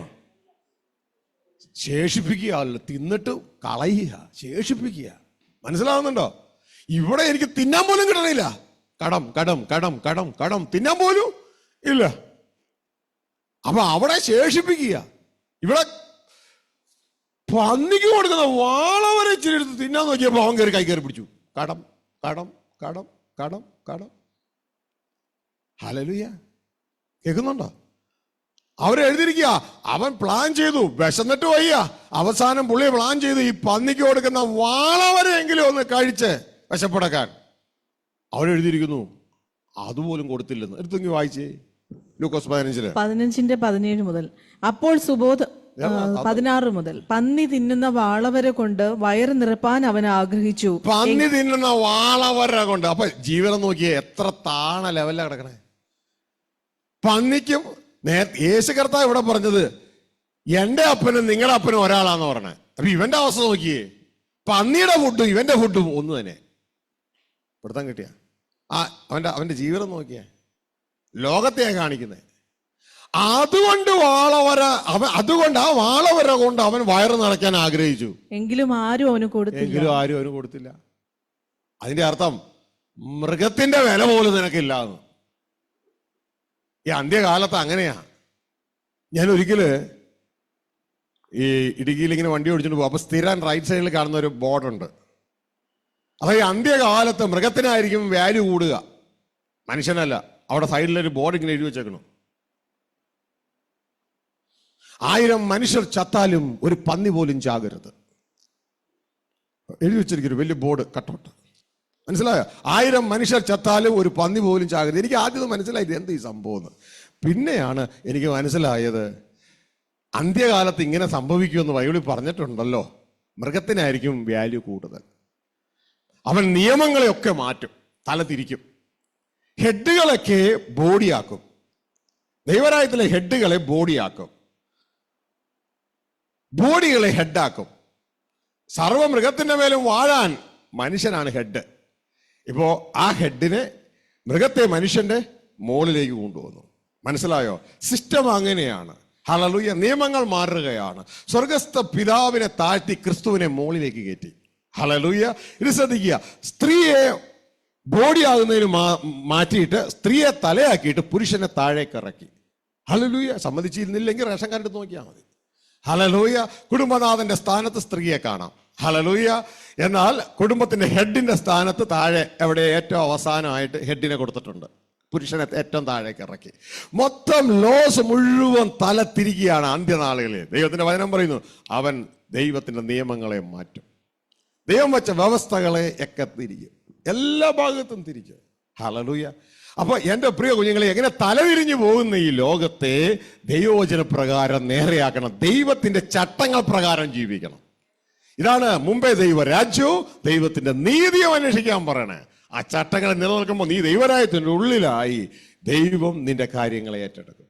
ദൈവത്തിന്റെ സ്വത്തായി നീ മാറി നിന്റേതായ കാര്യങ്ങളൊക്കെ ക്ലിയർ ചെയ്യും. എങ്ങനെ പെട്ടെന്ന് നിങ്ങൾക്ക് മനസ്സിലാകാൻ, ഒരു ഭാര്യ ഒരു സ്ത്രീയെ തൻ്റെ വീട്ടിൽ ഒന്നുമില്ല, വെറും ചറ്റപ്പുര, ഇങ്ങനെ ചറ്റപ്പുരയായിരിക്കുന്ന ആ വീട്ടിലെ ആ സ്ത്രീയെ കല്യാണം കഴിക്കാൻ ആ രാജ്യത്തെ രാജകുമാരൻ തയ്യാറായി, അല്ലെങ്കിൽ ഒരു ധനവാനായ മനുഷ്യൻ തയ്യാറായി.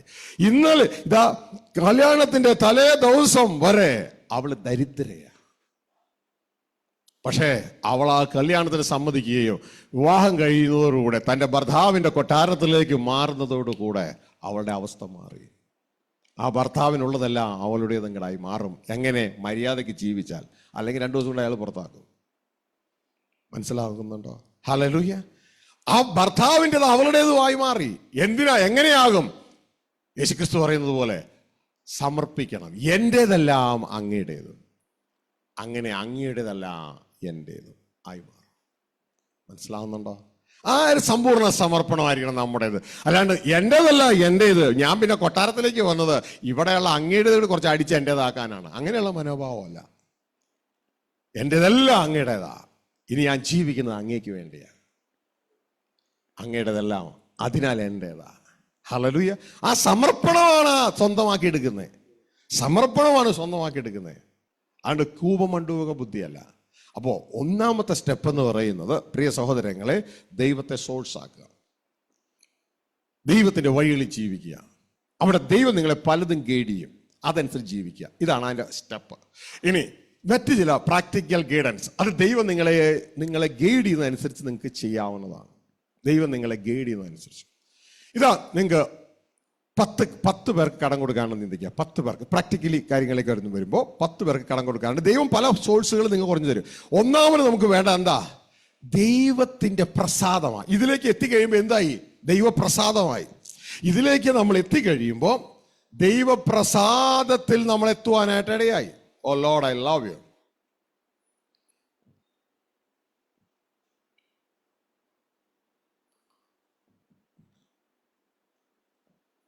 ദൈവപ്രസാദത്തിലെത്തി. ഇനി സദൃശവാക്യം 16:7 പറയുന്ന രംഗമാണ്, ഒരുത്തന്റെ വഴി ദൈവത്തിന് പ്രസാദകരമായി തീരുമ്പോൾ അവന്റെ ശത്രുക്കൾ പോലും അവനോട് ഇണങ്ങി കഴിയും. ഈ ഒരു നിയമം ശ്രദ്ധിച്ചിട്ടുണ്ടോ? ദൈവിക നിയമമാണ്. ഒരുത്തന്റെ വഴി ദൈവത്തിന് പ്രസാദകരമായി തീരുമ്പോൾ അവന്റെ ശത്രുക്കൾ പോലും അവനോട് ഇണങ്ങും. വായിക്കാം. ഒരുവന്റെ വഴികൾ യഹോവയ്ക്ക് ഇഷ്ടമായിരിക്കുമ്പോൾ അവൻ അവന്റെ ശത്രുക്കളെയും അവനോട് ഇണക്കുന്നു. ഇതാണ് കീ. മനസ്സിലായോ? ആ കീ ആണ് നമ്മൾ ആദ്യം ഓപ്പറേറ്റ് ചെയ്തത്. ആദ്യം എന്താ? മുമ്പേ ദൈവത്തിന്റെ രാജ്യവും ദൈവത്തിന്റെ വഴികൾ നീ അന്വേഷിക്കുക, അതിൽ നിലകൊള്ളുക. അപ്പോ നാം ദൈവപ്രസാദത്തിലായി. അതാണ് കീ. അപ്പോ ദൈവത്തിന്റെ വചനം പറയുന്നു, അവന്റെ ശത്രുക്കളെ പോലും, അതായത് നിന്റെ ശത്രുക്കളെ പോലും ദൈവം നിന്നോട് ഇണക്കാൻ തുടങ്ങും. അപ്പൊ ശ്രദ്ധിക്കുക. ഇപ്പൊ 10 പേർക്ക് നിങ്ങൾ കടം കൊടുക്കാനെന്ന് ചിന്തിക്കുക. ആദ്യത്തെ സെക്ഷൻ അതിൽ വരാതിരിക്കാനാ നോക്കണേന്ന് പറഞ്ഞു ഓൾറെഡി. ഇനി 10 പേർക്ക് നിങ്ങൾ കൊടുക്കാനുണ്ട്. 10 പേർക്ക്. അത് ബാങ്ക് ആകാം, മറ്റു പലതും ആകാം, വ്യക്തികളാകാം.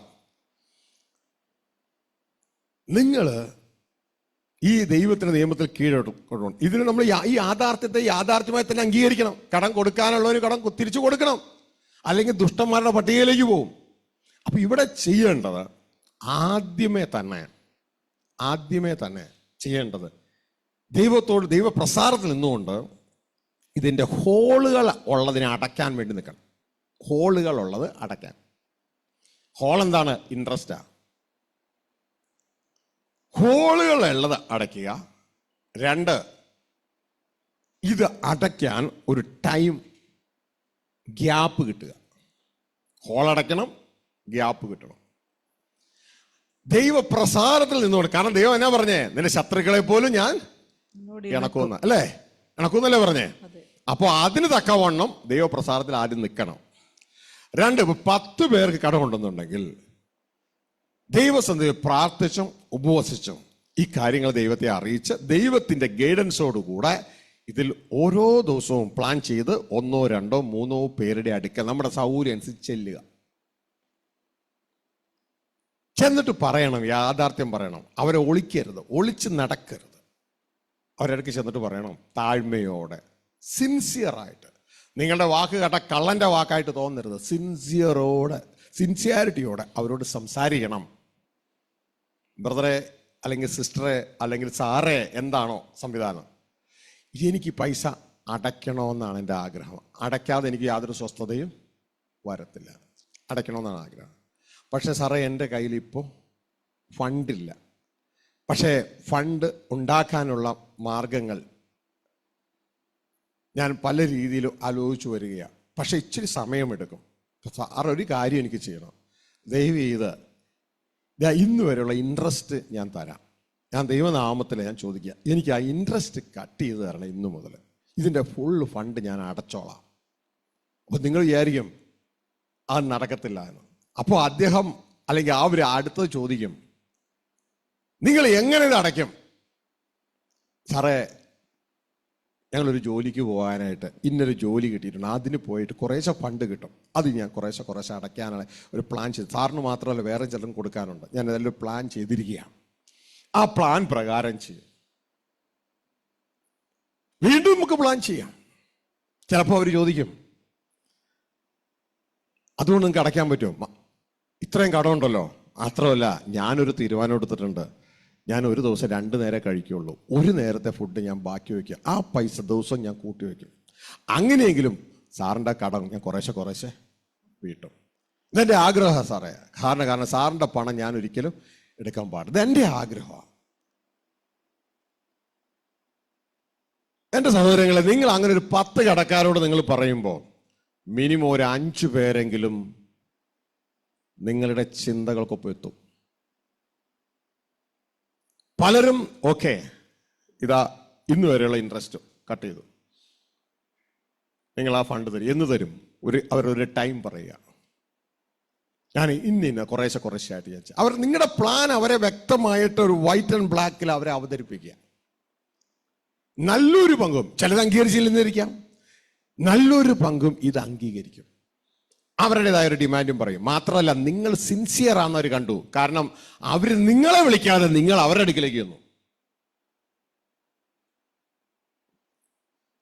അതാണ് ഇതിന്റെ ഫസ്റ്റ് സ്റ്റെപ്പ്.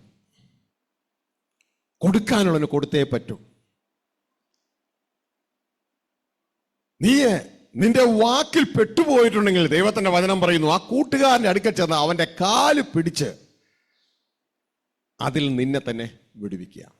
ആരുമില്ലാതിരിക്കുമ്പോൾ ആ വ്യക്തിയുടെ അടുക്കൽ ചെന്ന് വളരെ സൗമ്യതയോടെ കാര്യങ്ങൾ അവതരിപ്പിക്കുക. നല്ലൊരു പങ്കിൽ നിന്നും ഒരു മോചനം, ഒരു സ്റ്റെപ്പ്, ഒരു മോചനം കിട്ടും. പകരം തുടർന്ന് ഈ ഒരു സ്റ്റെപ്പ് പ്രകാരം പ്രവർത്തിക്കാനായിട്ട് ഇടയാകണം. അതിനു വേണ്ടി ദൈവം നിങ്ങളുടെ ഹൃദയത്തിൽ തരുന്ന ചിന്തകൾ പ്രകാരം നിങ്ങൾ പ്രവർത്തിക്കാൻ തുടങ്ങണം. ഇനി ശ്രദ്ധിക്കുക, ഒരു പക്ഷേ നിങ്ങളുടെ പ്ലാൻ പ്രകാരം ചിലത് പോയില്ല എന്നുണ്ടെങ്കിൽ, നിങ്ങൾ 10-ാം തീയതിയാണ് ഒരാൾക്ക് ഇത്ര ഫണ്ട് കൊടുക്കാമെന്ന് പറഞ്ഞ് കൊടുക്കാൻ പറ്റത്തില്ല എങ്കിൽ 9-ാം തീയതി അയാളെ വിളിക്കണം. അല്ലെങ്കിൽ 9-ാം തീയതി അയാളുടെ അടുക്ക് ചെല്ലണം. സാറേ, ഞാൻ ഈ 10-ാം തീയതി ആകുമ്പോൾ അങ്ങേക്ക് 5000 തരാമെന്നാണ് പറഞ്ഞ്, എനിക്ക് 5000 ഒത്തില്ല, അതിന് ക്ഷമ ചോദിക്കാനാണ് വന്നത്. പക്ഷെ ഒരു 2000 ഒത്തിട്ടുണ്ട്, അത് ഞാനങ്ങ് തന്നോട്ടെ. നിങ്ങളെ ആ വ്യക്തി ജെന്യുനായിട്ട് കാണും. പകരം 10-ാം തീയതി നിങ്ങൾ പോയില്ല, 11-ാം തീയതിയും പോയില്ല. 12-ാം തീയതി ആയപ്പോൾ അയാൾ ഓർത്തത്, അദ്ദേഹം വിളിക്കും, നിങ്ങളെ ആരായിട്ടാ വിളിക്കണേ? ഒരു കള്ളനായിട്ട്. നിങ്ങൾ ജെന്യുനാണെന്ന് ആ വ്യക്തിക്ക് ബോധ്യമാകണം. ഈ ഒരു സ്റ്റേജിൽ കാര്യങ്ങളെ നന്നായിട്ടൊന്ന് പ്ലാൻ ചെയ്യണം.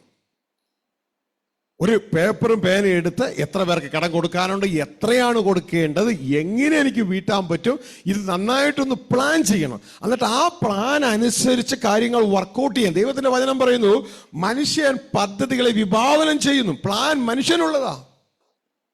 യഹോവ അവന്റെ വഴികളെ ക്രമപ്പെടുത്തുന്നു. ആ പ്ലാൻ ക്രമപ്പെടുത്തുന്നു. അപ്പൊ പ്ലാൻ ബിലോങ്സ് ടു അസ്. മനസ്സിലായോ? നമ്മളാണ് പ്ലാൻ ചെയ്യേണ്ടത് ദൈവസന്നിധിയിൽ. ഇതുകൊണ്ടാണ് കർത്താവായ യേശുക്രിസ്തു ലൂക്കോസ് 14-ാം അധ്യായത്തിൽ യേശുക്രിസ്തു പറയുന്നത്, നീ ഒരു ഭവനം പണിയാൻ ഇച്ഛിച്ചാൽ, ഇതും അതുപോലെ തന്നെയാ, നീ ഒരു കടത്തിന്റെ വീട് ഇടിച്ചു കളയാൻ ഇച്ഛിച്ചാൽ, ഒരു കടവീട്, കടം കൊണ്ടൊരു വീട് കിടക്കുക, അത് നിന്നെ ബന്ധിച്ച വീടാ, അത് ഇടിച്ചു കളയണം. അങ്ങനെ ഇച്ഛിക്കുന്നുവെങ്കിൽ നീ ആദ്യം ഇരുന്ന് ഒന്ന് പ്ലാൻ ചെയ്യണം. നീ ഒരു വീട് പണിയാൻ ഇച്ഛിച്ചാൽ ചാടിക്കേറി വീട് പണിയല്ല വേണ്ടത്. ഇന്ന് പലപ്പോഴും നിങ്ങളെയൊക്കെ വിളിക്കുന്നുണ്ടാവും, എന്നെ പലപ്പോഴും വിളിക്കുന്നുണ്ട് ബാങ്കിൽ നിന്ന്, അവിടെ നിന്ന് ഇവിടുന്നൊക്കെ, സാറേ ലോൺ വേണോ? ഞാൻ പറയും വേണ്ട. അതെന്താ സാറേ? ഞാൻ പറയും എൻ്റെ അപ്പൻ സമ്പന്നനാ. സാറേ ക്രെഡിറ്റ് കാർഡ് വേണോ? ഞാൻ പറയും വേണ്ട. എന്താ സാറേ? ഇപ്പൊ വേണ്ടെന്നേ, കട്ട് ചെയ്തു, ഫിനിഷ്. അപ്പോ എൻ്റെ പ്രിയ സഹോദരങ്ങളെ, ഇവിടെ നമ്മൾ കടക്കാരാകാൻ വേണ്ടി ഇങ്ങനെ വന്നുകൊണ്ടിരിക്കുക. കാരണം നമ്മളെ പിടിക്കും, അതിലേക്ക് പോകരുത്. ഇവിടെ പറയാണ്, നീ ഒരു ഭവനം പണിയാൻ ഇച്ഛിക്കുന്നെങ്കിൽ അതിനു മുമ്പ് ചാടിക്കേറി ഈ കിട്ടുന്ന തോന്നിയതുപോലെ ഇതാ ഇഷ്ടിക വെക്കുക, കല്ല് വെക്കുക, ഇങ്ങനെ പണിയല്ല. ആദ്യം തന്നെ ഇരുന്നിട്ട് അത് തീർക്കാനുള്ള ബഡ്ജറ്റ് നിന്റെ കയ്യിലുണ്ടോ എന്ന് നീ നോക്കി ഒന്ന് പ്ലാൻ ചെയ്യണം. എടുത്തേക്കൊന്ന് വായിച്ചോളൂ. ലൂക്കോസ് 14:28. നിങ്ങളിൽ ആരെങ്കിലും ഒരു ഗോപുരം പണിവാൻ ഇച്ഛിച്ചാൽ ആദ്യം ഇരുന്ന് അത് തീർപ്പാൻ വകയുണ്ടോ എന്ന് കണക്ക് നോക്കുന്നില്ലയോ? അല്ലെങ്കിൽ അടിസ്ഥാനം ഇട്ട ശേഷം തീർപ്പാൻ വകയില്ല എന്ന് വന്നേക്കാം. അപ്പോ എന്റെ പ്രിയ സഹോദരങ്ങളെ, ഇവിടെ എന്താ വേണ്ടേ? ആദ്യം ഇരുന്ന് തീർക്കാൻ വകയുണ്ടോ എന്ന് നോക്കണം. പ്ലാൻ ചെയ്യണോന്ന്, ബഡ്ജറ്റ് ചെയ്യണം. എന്റെ മക്കളെ, നിങ്ങൾ ഇത് പ്ലാൻ ചെയ്യണം. ഹല്ലേലൂയ. മൊത്തം എത്രയുണ്ട്, എങ്ങനെ തീർക്കാൻ പറ്റും, എന്നിട്ട് അതനുസരിച്ച് മാത്രമേ ഓരോരുത്തരോട് പറയാൻ പാടുള്ളൂ. ഹല്ലേലൂയ. അതനുസരിച്ച് മാത്രമേ ഓരോരുത്തരോട് പറയാൻ പാടുള്ളൂ. പിന്നെ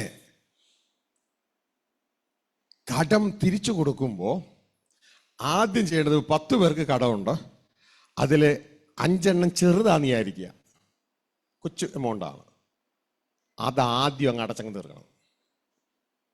അതാദ്യം അങ്ങ് അടച്ചു തീർക്കുമ്പോൾ മനുഷ്യന്റെ മനസ്സിനൊരു സമാധാനമായി. 10 എണ്ണം ഉണ്ടായാലും 5 എണ്ണം തീർന്നു. മനസ്സിലാവുന്നുണ്ടോ? ആദ്യം ചെറുതുകൾ അങ്ങ് ഫിനിഷ് ചെയ്യണം. അപ്പൊ നമുക്ക് അതിലൂടെ ഒരു മൊമെന്റം കിട്ടും. അകത്ത് ചെറുതുകൾ അങ്ങ് ഫിനിഷ് ചെയ്യാം. ബാക്കിയുള്ളതെല്ലാം ഈ പറഞ്ഞ പ്ലാൻ പ്രകാരം അവരോട് പോയി സംസാരിച്ച് കാര്യങ്ങളൊന്ന് ക്രമപ്പെടുത്തി അവരുടെ ഹൃദയത്തിൽ നിങ്ങൾ ജെന്യുനാണെന്നുള്ള ബോധം ഉണ്ടാകണം. ജെന്യുനാണെന്ന് നിങ്ങളുടെ വാക്കുകളിലൂടെ അവർ തിരിച്ചറിയും. ഈ ഒരു ബോധം ഉണ്ടാകണം. ഇനി അടുത്ത സ്റ്റെപ്പ്, ഇതൊക്കെ നടത്തിയെടുക്കണ്ടേ? അതിനെന്ത് ചെയ്യണം? ഒരു നേരത്തെ ഭക്ഷണം മാത്രം കുറച്ചുകൊണ്ട് കാര്യമാവില്ല. ദൈവത്തിന്റെ വചനം പറയുന്നു, കൈകൊണ്ട് അധ്വാനിക്കണം. ജോലി ചെയ്യാൻ മനസ്സുണ്ടാകണം. ചെറിയ ജോലിയാണെങ്കിലും അത് ചെയ്യാൻ മനസ്സുണ്ടാകണം. ദൈവത്തിന്റെ വചനം പറയുന്ന ഒരു കാര്യമുണ്ട്, നിങ്ങൾ ജോലി ചെയ്യാൻ നിങ്ങൾക്ക് മടിയാണെങ്കിൽ നിങ്ങൾ കഴിക്കേണ്ടെന്ന്, ഭക്ഷിക്കേണ്ടെന്ന്. അപ്പൊ നമ്മൾ എന്ത് ചെയ്യണം? ഇതുപോലെ ഡിസിപ്ലിൻ ചെയ്യണം. അയ്യോ എനിക്ക് വയ്യാന്ന് എന്നാൽ ലെവലിൽ ഇരിക്കരുത്. അയ്യോ ഞാൻ ജോലി എടുത്ത ആരെങ്കിലും എന്തെങ്കിലും പറയൂല്ലോ. ഒന്നും പറയില്ല. വിശുദ്ധ ബൈബിൾ പറയുന്നു, അത് മാന്യതയാണ്. മനസ്സിലായോ? ഈ പറഞ്ഞ കമ്മിറ്റ്മെന്റ് പ്രകാരം അവർക്ക് പേയ്മെന്റ് കൊടുക്കണ്ടേ? അതിനെന്ത് ചെയ്യണം? പണിയെടുക്കണം. ഹല്ലേലൂയ. വേല ചെയ്യാത്ത കഴിക്കണ്ടെന്നാ പറയണേ. അപ്പൊ ഈ വക സ്റ്റെപ്പുകൾ നമ്മുടെ ജീവിതത്തിൽ നമ്മൾ എടുത്ത് ഈ ഒരു പീരീഡ് കൊണ്ട്, നമ്മൾ ആ പ്ലാൻ ചെയ്ത പീരീഡ് കൊണ്ട് നമ്മൾ ഫിനിഷ് ചെയ്യുവാൻ തക്കവണ്ണം ഈ പ്ലാൻ മുഴുവൻ ദൈവകരങ്ങളിൽ സമർപ്പിക്കുക. അങ്ങനെ ഇരിക്കുമ്പോൾ പലപ്പോഴും നമ്മൾ ഉദ്ദേശിച്ച പീരീഡിന് മുമ്പ് ഇത് ഫിനിഷ് ചെയ്യാൻ ദൈവം സഹായിക്കും. ഒരു പ്ലാനിങ് ഇല്ലാതെ പോകരുത്. നമ്മൾ പ്ലാൻ ചെയ്യാൻ മടിച്ചാൽ നാം തോക്കാൻ വേണ്ടി പ്ലാൻ ചെയ്യുക. രണ്ട് രീതിയിൽ നമ്മൾ പ്ലാൻ ചെയ്തുകൊണ്ടിരിക്കുക. When we fail to plan, we are planning to fail. നമ്മൾ പ്ലാൻ ചെയ്യുന്നതിൽ പരാജയപ്പെട്ടാൽ നമ്മൾ പരാജയപ്പെടാൻ വേണ്ടി പ്ലാൻ ചെയ്യുക.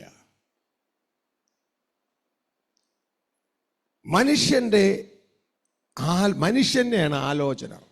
ഇതാണ് സദൃശവാക്യം 19:21 പറയുന്നത്. മനുഷ്യന്റെ ഹൃദയത്തിൽ പല വിചാരങ്ങളുമുണ്ട്. അപ്പൊ ഈ പ്ലാനുകളൊക്കെ മനുഷ്യന്റെ ഹൃദയത്തിലുണ്ട്. പല പ്ലാനുകളും മനുഷ്യന്റെ ഹൃദയത്തിലുണ്ട്. അത് നമ്മൾ യഹോവയുടെ പർപ്പസ് പ്രകാരം പ്ലാൻ ചെയ്താൽ നമ്മുടെ പ്ലാനുകൾ ജയം പ്രാപിക്കും. ദൈവത്തിന് കീഴടങ്ങി നമ്മൾ പ്ലാൻ ചെയ്താൽ നമ്മുടെ പ്ലാനുകൾ ജയം പ്രാപിക്കും. ഹല്ലേലൂയ. സദൃശവാക്യം 10:4 വായിച്ച്. സദൃശവാക്യം 10:4. മടിയുള്ള കൈകൊണ്ട് പ്രവർത്തിക്കുന്നവൻ ദരിദ്രനായി തീരുന്നു, ഉത്സാഹിയുടെ കൈയോ സമ്പത്തുണ്ടാക്കുന്നു. മനസ്സിലായോ? മടിയുണ്ടല്ല പോകണ്ട. മടിയുള്ള കൈ കൊണ്ട് പ്രവർത്തിക്കാൻ പ്രവർത്തിക്കാൻ മടിയാ. എന്തെങ്കിലുമൊക്കെ എക്സ്ക്യൂസ് പറയും, അത് പ്രവർത്തിക്കാൻ പറയും. എടോ ചെന്ന് പ്രവർത്തിക്കടോ, എടോ വഴിയിൽ സിംഹമുണ്ട്. എക്സ്ക്യൂസ് വഴിയിൽ സിംഹമുണ്ട് എന്തെങ്കിലും പറഞ്ഞ് ഒന്നറിയും. അങ്ങനെയുള്ളവൻ ദരിദ്രനായി പോകുമെന്ന് പറയണം. ദരിദ്രൻ കടക്കാരനായി പോകും, ദരിദ്രനായി പോകും. ദൈവവചനം പറഞ്ഞു ഉത്സാഹിയുടെ കൈയോ സമ്പത്തുണ്ടാക്കുന്നു. ഉത്സാഹിയുടെ കൈയോ സമ്പത്തുണ്ടാക്കുന്നു. പ്രവർത്തിക്കണം. ഹല്ലേലൂയ. നന്നായി പ്രവർത്തിക്കണം. കാര്യങ്ങൾ നന്നായിട്ട് മനസ്സിലാക്കി പ്രവർത്തിക്കണം. എന്താ കഴിഞ്ഞ ദിവസം ഞാൻ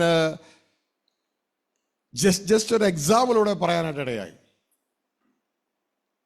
കഴിഞ്ഞ മാസം അടൂർ മീറ്റിങ്ങിന്റെ സമയത്ത് ഉച്ചയ്ക്ക് ഭക്ഷണം കഴിക്കാൻ പോകുമ്പോൾ ഞങ്ങൾ കണ്ടൊരു കാര്യം, ഒരു പെൺകുട്ടി, ഈ മോളെക്കാലൊക്കെ ഇച്ചിരി പ്രായം ഉണ്ടാവുമായിരിക്കും, അത് സുന്ദരിയായിട്ടൊരു പെൺകുട്ടി. അവൾ റോഡ് സൈഡിൽ തൻ്റെ സ്കൂട്ടർ നിന്നുകൊണ്ട് ആ സ്കൂട്ടറിന് മുമ്പിൽ ഒരു ബോർഡ് എഴുതി വെച്ചേക്കണം, പൊതിച്ചോറ്. അവൾ പൊതിച്ചോറ് വീട്ടിൽ രാവിലെ ഫുഡ് ഉണ്ടാക്കി.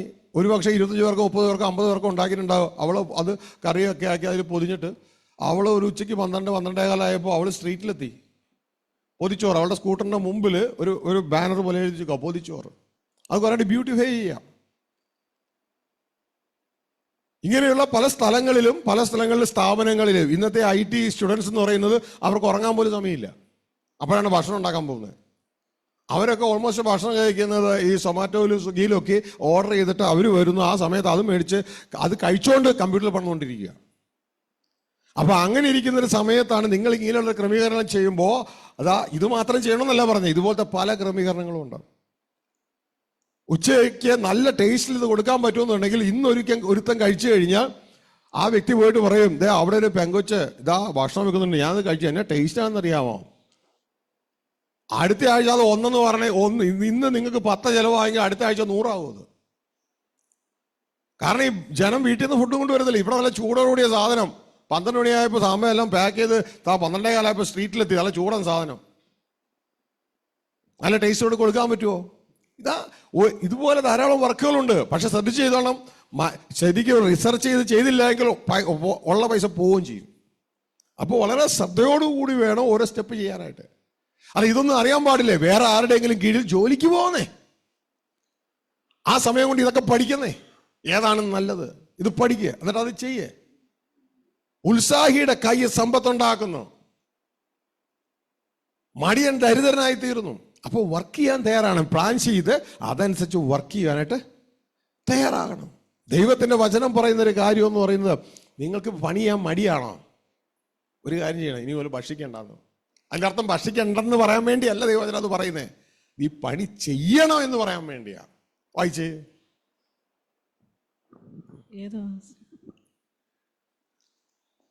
2 തെസ്സലോനിയൻസ് 3-ാം അധ്യായം അതിന്റെ 10-ാം വാക്യം. വേല ചെയ്യുവാൻ മനസ്സില്ലാത്തവൻ തിന്നുകയും അരുത് എന്ന് ഞങ്ങൾ നിങ്ങളോടുകൂടി ഇരിക്കുമ്പോൾ തന്നെ ആജ്ഞാപിച്ചിട്ടുണ്ടല്ലോ. വേല ചെയ്യാൻ മനസ്സില്ലാത്തവൻ എന്ത് ചെയ്യണം?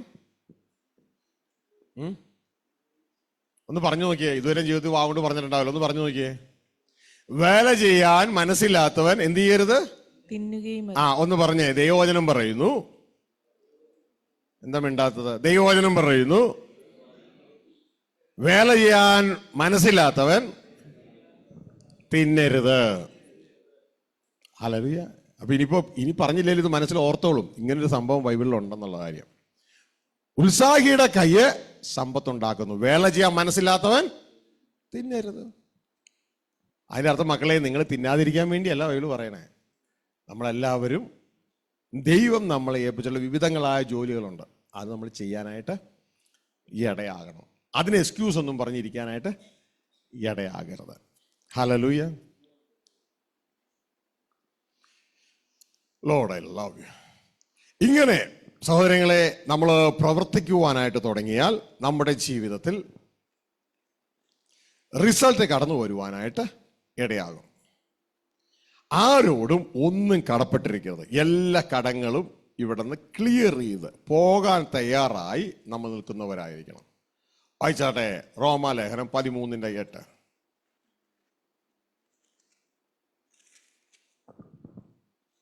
അന്യോന്യം സ്നേഹിക്കുന്നതല്ലാതെ ആരോടും ഒന്നും കടംപെട്ടിരിക്കരുത്. മനസ്സിലായോ? ആരോടും ഒന്നും കടപ്പെട്ടിരിക്കരുത്. അവര് നിങ്ങൾക്ക് തരാനുണ്ടായിക്കോട്ടെ, കുഴപ്പമില്ല, അത് നിങ്ങൾക്ക് നന്മയാ. കാരണം അവർ നിങ്ങൾക്ക് തരാനുള്ളത് തന്നില്ല എങ്കിൽ നിങ്ങൾക്ക് അത് മനഃപൂർവ്വം നിങ്ങൾ അവരോട് ക്ഷമിച്ചാൽ ദൈവം നിങ്ങൾക്ക് വേണ്ടത് തരും. മനസ്സിലാവുന്നുണ്ടോ? ദൈവം നിങ്ങൾക്ക് വേണ്ടത് തരും. നിങ്ങൾ അവർക്കൊന്നും അവർക്ക് കൊടുക്കാനുള്ളത് കൊടുക്കാതിരിക്കരുത്. അവർ നിങ്ങൾക്ക് തന്നില്ലേലും കുഴപ്പമില്ല. കാരണം ഭൂമിയിൽ കിട്ടുന്നതിന് സ്വർഗത്തിൽ കിട്ടത്തില്ല, ഭൂമിയിൽ കിട്ടാത്തതിന് സ്വർഗത്തിൽ കിട്ടും. മനസ്സിലായോ? അപ്പോ നിങ്ങൾ ഇപ്പോൾ ഒരാൾ നിങ്ങളുടെ ഫണ്ട് വാങ്ങിച്ചു, അയാൾ തിരിച്ചു തന്നില്ല, നിങ്ങൾ എന്ത് ചെയ്യണം? അയാൾ ചിലപ്പോൾ സൂത്രക്കാരനായിരിക്കും, ചിലപ്പോൾ സൂത്രപ്പണിക്കാരത്തി ആയിരിക്കാം. നിങ്ങൾ ദൈവനാമത്തെ പ്രതി അതങ്ങ് ക്ഷമിക്കുക. പക്ഷെ ഒരു വിഷയം ഇതാണ്, നിങ്ങൾ ക്ഷമിച്ചാലും അവരെ നിങ്ങൾക്ക് നഷ്ടപ്പെടും, നല്ലൊരു പങ്കിനെ നിങ്ങൾ നഷ്ടപ്പെടും. കാരണം ഈ കടം വാങ്ങിച്ചാൽ ഞാൻ ജീവിതത്തിൽ മനസ്സിലാക്കിയത് ഒരു 80% തിരികെ കൊടുക്കത്തില്ല. ഞാൻ എൻ്റെ ജീവിതാനുഭവം പറയണേ. വാങ്ങിച്ചോറ് 80% തിരികെ കൊടുക്കത്തില്ല. ഈ തിരികെ കൊടുക്കാത്ത 80%-ൽ ഒരു 70% ഞാൻ അപ്രോക്സിമേറ്റ് പറയുന്നത് നിങ്ങളുടെ ഫ്രണ്ട്ഷിപ്പ് ഇത് നഷ്ടമായി പോകും. കാരണം അവർക്ക് നിങ്ങളെ ഫേസ് ചെയ്യാൻ പറ്റില്ല. നിങ്ങൾ ചർച്ചിൽ വരുന്നവരാണെങ്കിൽ പിന്നെ ചർച്ചിൽ വരത്തില്ല. നിങ്ങളുടെ ആത്മീയ സുഹൃത്തുക്കളാണെങ്കിൽ പിന്നെ അവർ നിങ്ങളെ വിളിക്കത്തില്ല. കാരണം നിങ്ങളെക്കുറിച്ച് ഓർക്കുമ്പോൾ ഉടനെ അവരുടെ മുമ്പിൽ ആദ്യം എന്നാ വരുന്നേ? കടം മേടിച്ചത് തിരിച്ചു കൊടുക്കാൻ പുള്ളി ചോദിക്കും. മനസ്സിലായോ? അപ്പൊ കഴിയുന്നതും ഇതൊക്കെ ബുദ്ധിപൂർവ്വം ചെയ്യുന്നതാണ് നല്ലത്. കുറേയൊക്കെ തഴക്കത്താൽ അഭ്യസിച്ച ഇന്ദ്രിയങ്ങളുണ്ടെങ്കിലേ പറ്റുകയുള്ളൂ. അപ്പൊ ഇതൊക്കെ തഴക്കത്തിലൂടെ പഠിക്കാനായിട്ട് ഇടയായതാണ്. അപ്പോൾ പ്രിയ സഹോദരങ്ങളെ ശ്രദ്ധിച്ച് മനസ്സിലാക്കുക. ഇനി നമ്മൾ ഇതല്ലാതെ വേറൊന്നിനും കടപ്പെട്ടിരിക്കുന്നത്. ഇനി അടുത്തൊരു വിഷയം എന്ന് പറയുന്നത്, കടക്കാരായാലും ശ്രദ്ധിക്കുക. ഇപ്പൊ 10 കടോ നിങ്ങൾക്ക് ഉള്ളതെങ്കിൽ നിങ്ങളുടെ ജീവിതം ഡിസിപ്ലിൻ ചെയ്യുക.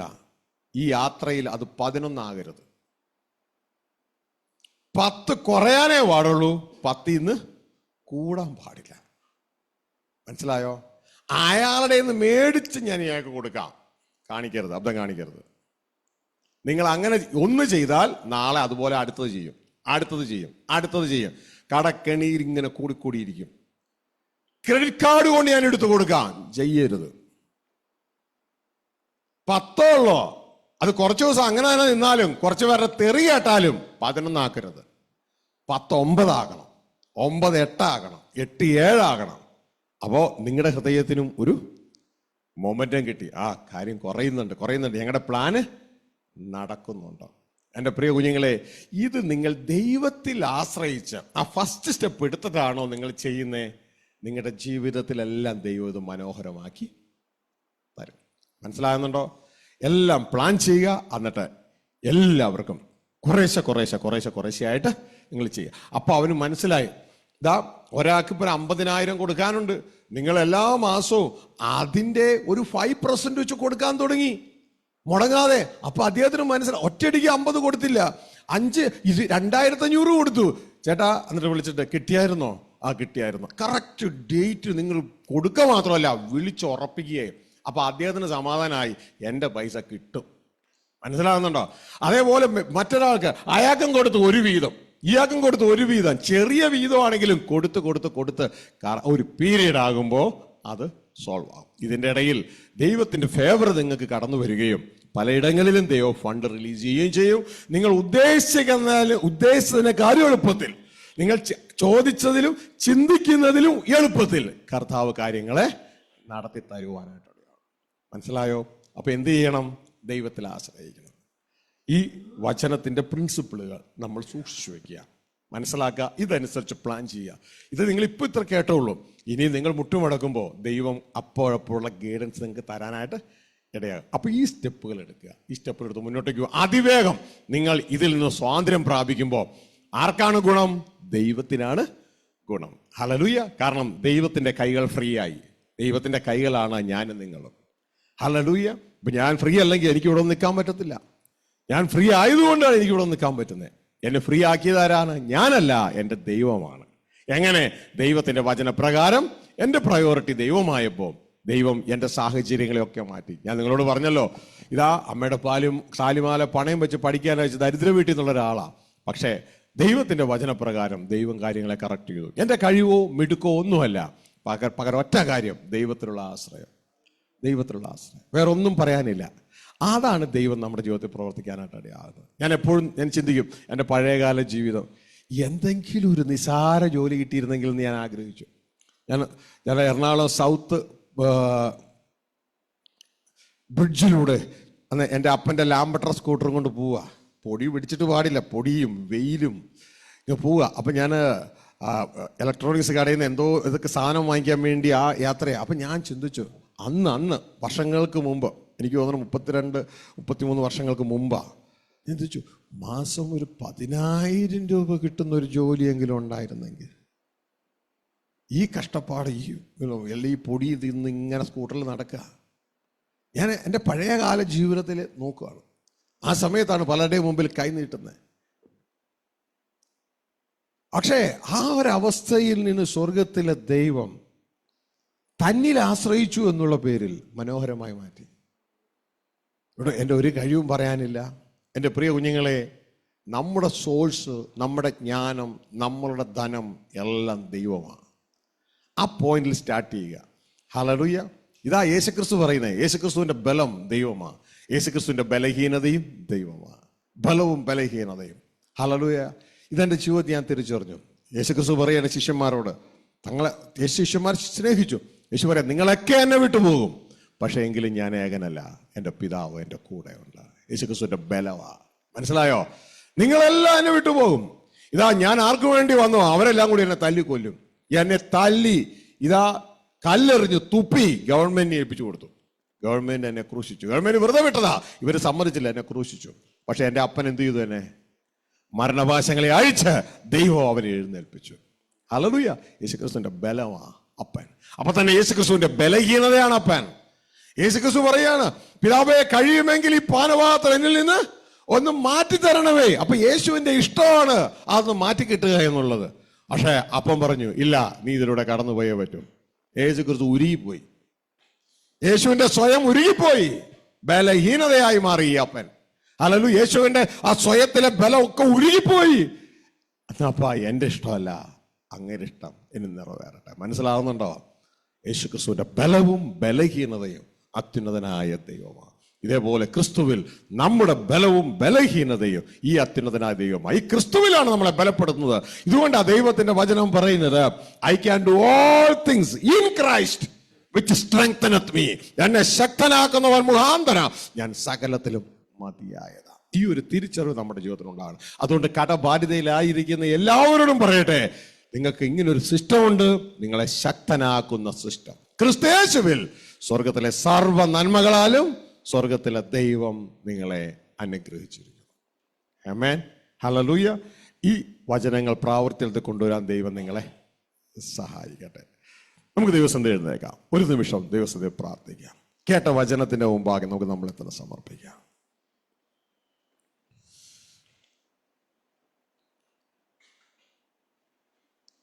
കടബാധ്യതയിലുള്ളവർ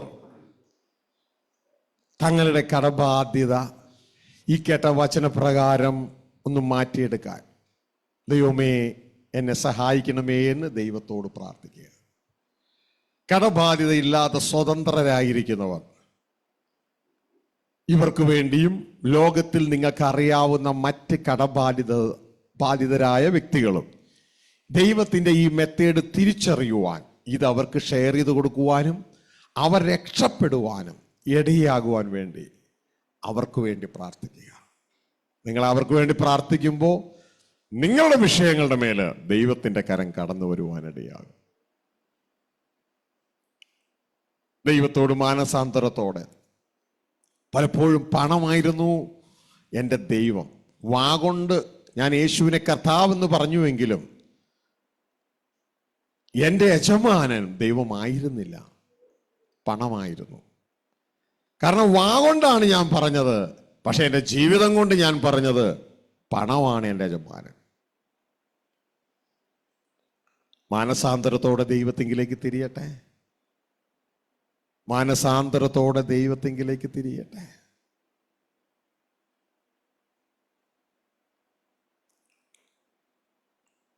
ഈ കേട്ട വചനങ്ങൾ പ്രാവർത്തികമാകുവാൻ, തിരിച്ചറിയുവാൻ, പ്രാവർത്തികമാകുവാൻ കൃപ തരണമേ എന്ന് പ്രാർത്ഥിച്ചാട്ടെ.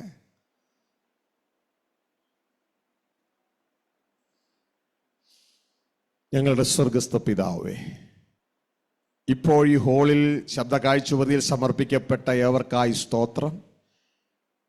ഇവർ ഇത് ഇനി ഷെയർ ചെയ്ത് കൊടുത്ത് കേൾക്കുന്ന അവർക്കായും സ്തോത്രം.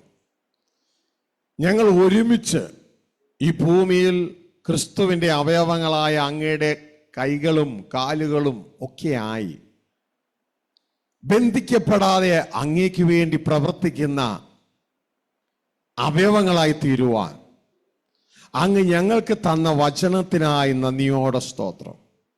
പ്രിയ നല്ല പിതാവേ, ഇതിൽ നിലകൊള്ളുവാൻ, ഇതിൽ വർദ്ധിപ്പാൻ അങ്ങ് സഹായിക്കണമേ. ഈ കുഞ്ഞുങ്ങൾ ഇത് പ്രകാരം ഒരു സ്റ്റെപ്പ് എടുക്കുമ്പോൾ അങ്ങയുടെ വചനത്തിന്റെ കൃപ അവരിൽ നിറയണമേ. ഞങ്ങളിന്ന് കേട്ടതുപോലെ ഒരുവന്റെ വഴി ദൈവത്തിന് പ്രസാദകരമായി തീരുമ്പോൾ അവന്റെ ശത്രുക്കൾ പോലും അവനോട് ഇണങ്ങിക്കഴിയും. പ്രിയ നല്ല പിതാവേ, അങ്ങയുടെ വചനത്തിനായി നന്ദി. ആ വചനപ്രകാരം ഈ മക്കൾ ദൈവത്തിന്റെ സ്വാതന്ത്ര്യം പ്രാപിക്കട്ടെ, ദൈവത്തിന്റെ വിടുതൽ പ്രാപിക്കട്ടെ, ദൈവത്തിനായി പ്രവർത്തിക്കുന്ന അവയവങ്ങളായി തീരട്ടെ. ഇവരുടെ കുടുംബങ്ങൾ അനുഗ്രഹിക്കപ്പെടട്ടെ, ഇവരുടെ ഓഫീസുകൾ അനുഗ്രഹിക്കപ്പെടട്ടെ, ഇവരുടെ കൈകൾ, കൃഷിസ്ഥലങ്ങൾ, ഇവരുടെ പ്രവർത്തന മേഖല എല്ലാം അനുഗ്രഹിക്കപ്പെടട്ടെ. അതിലെല്ലാം ഉപരിയായി ഈ മക്കൾ സ്വർഗരാജ്യത്തിലെത്തട്ടെ. ഇവരിലൂടെ അനേകർ അവിടെ എത്തുവാനിടയാകട്ടെ. യേശുവിൻ നാമത്തിൽ തന്നെ. ആമേൻ, ആമേൻ, ആമേൻ. ദൈവം സഹായിക്കട്ടെ, ദൈവം തുണയ്ക്കട്ടെ. Thank you very much. Disconnect ഇരുന്നാട്ടെ. ഓ ലോഡായില്ല, സമയമായല്ലേ? ഓക്കെ.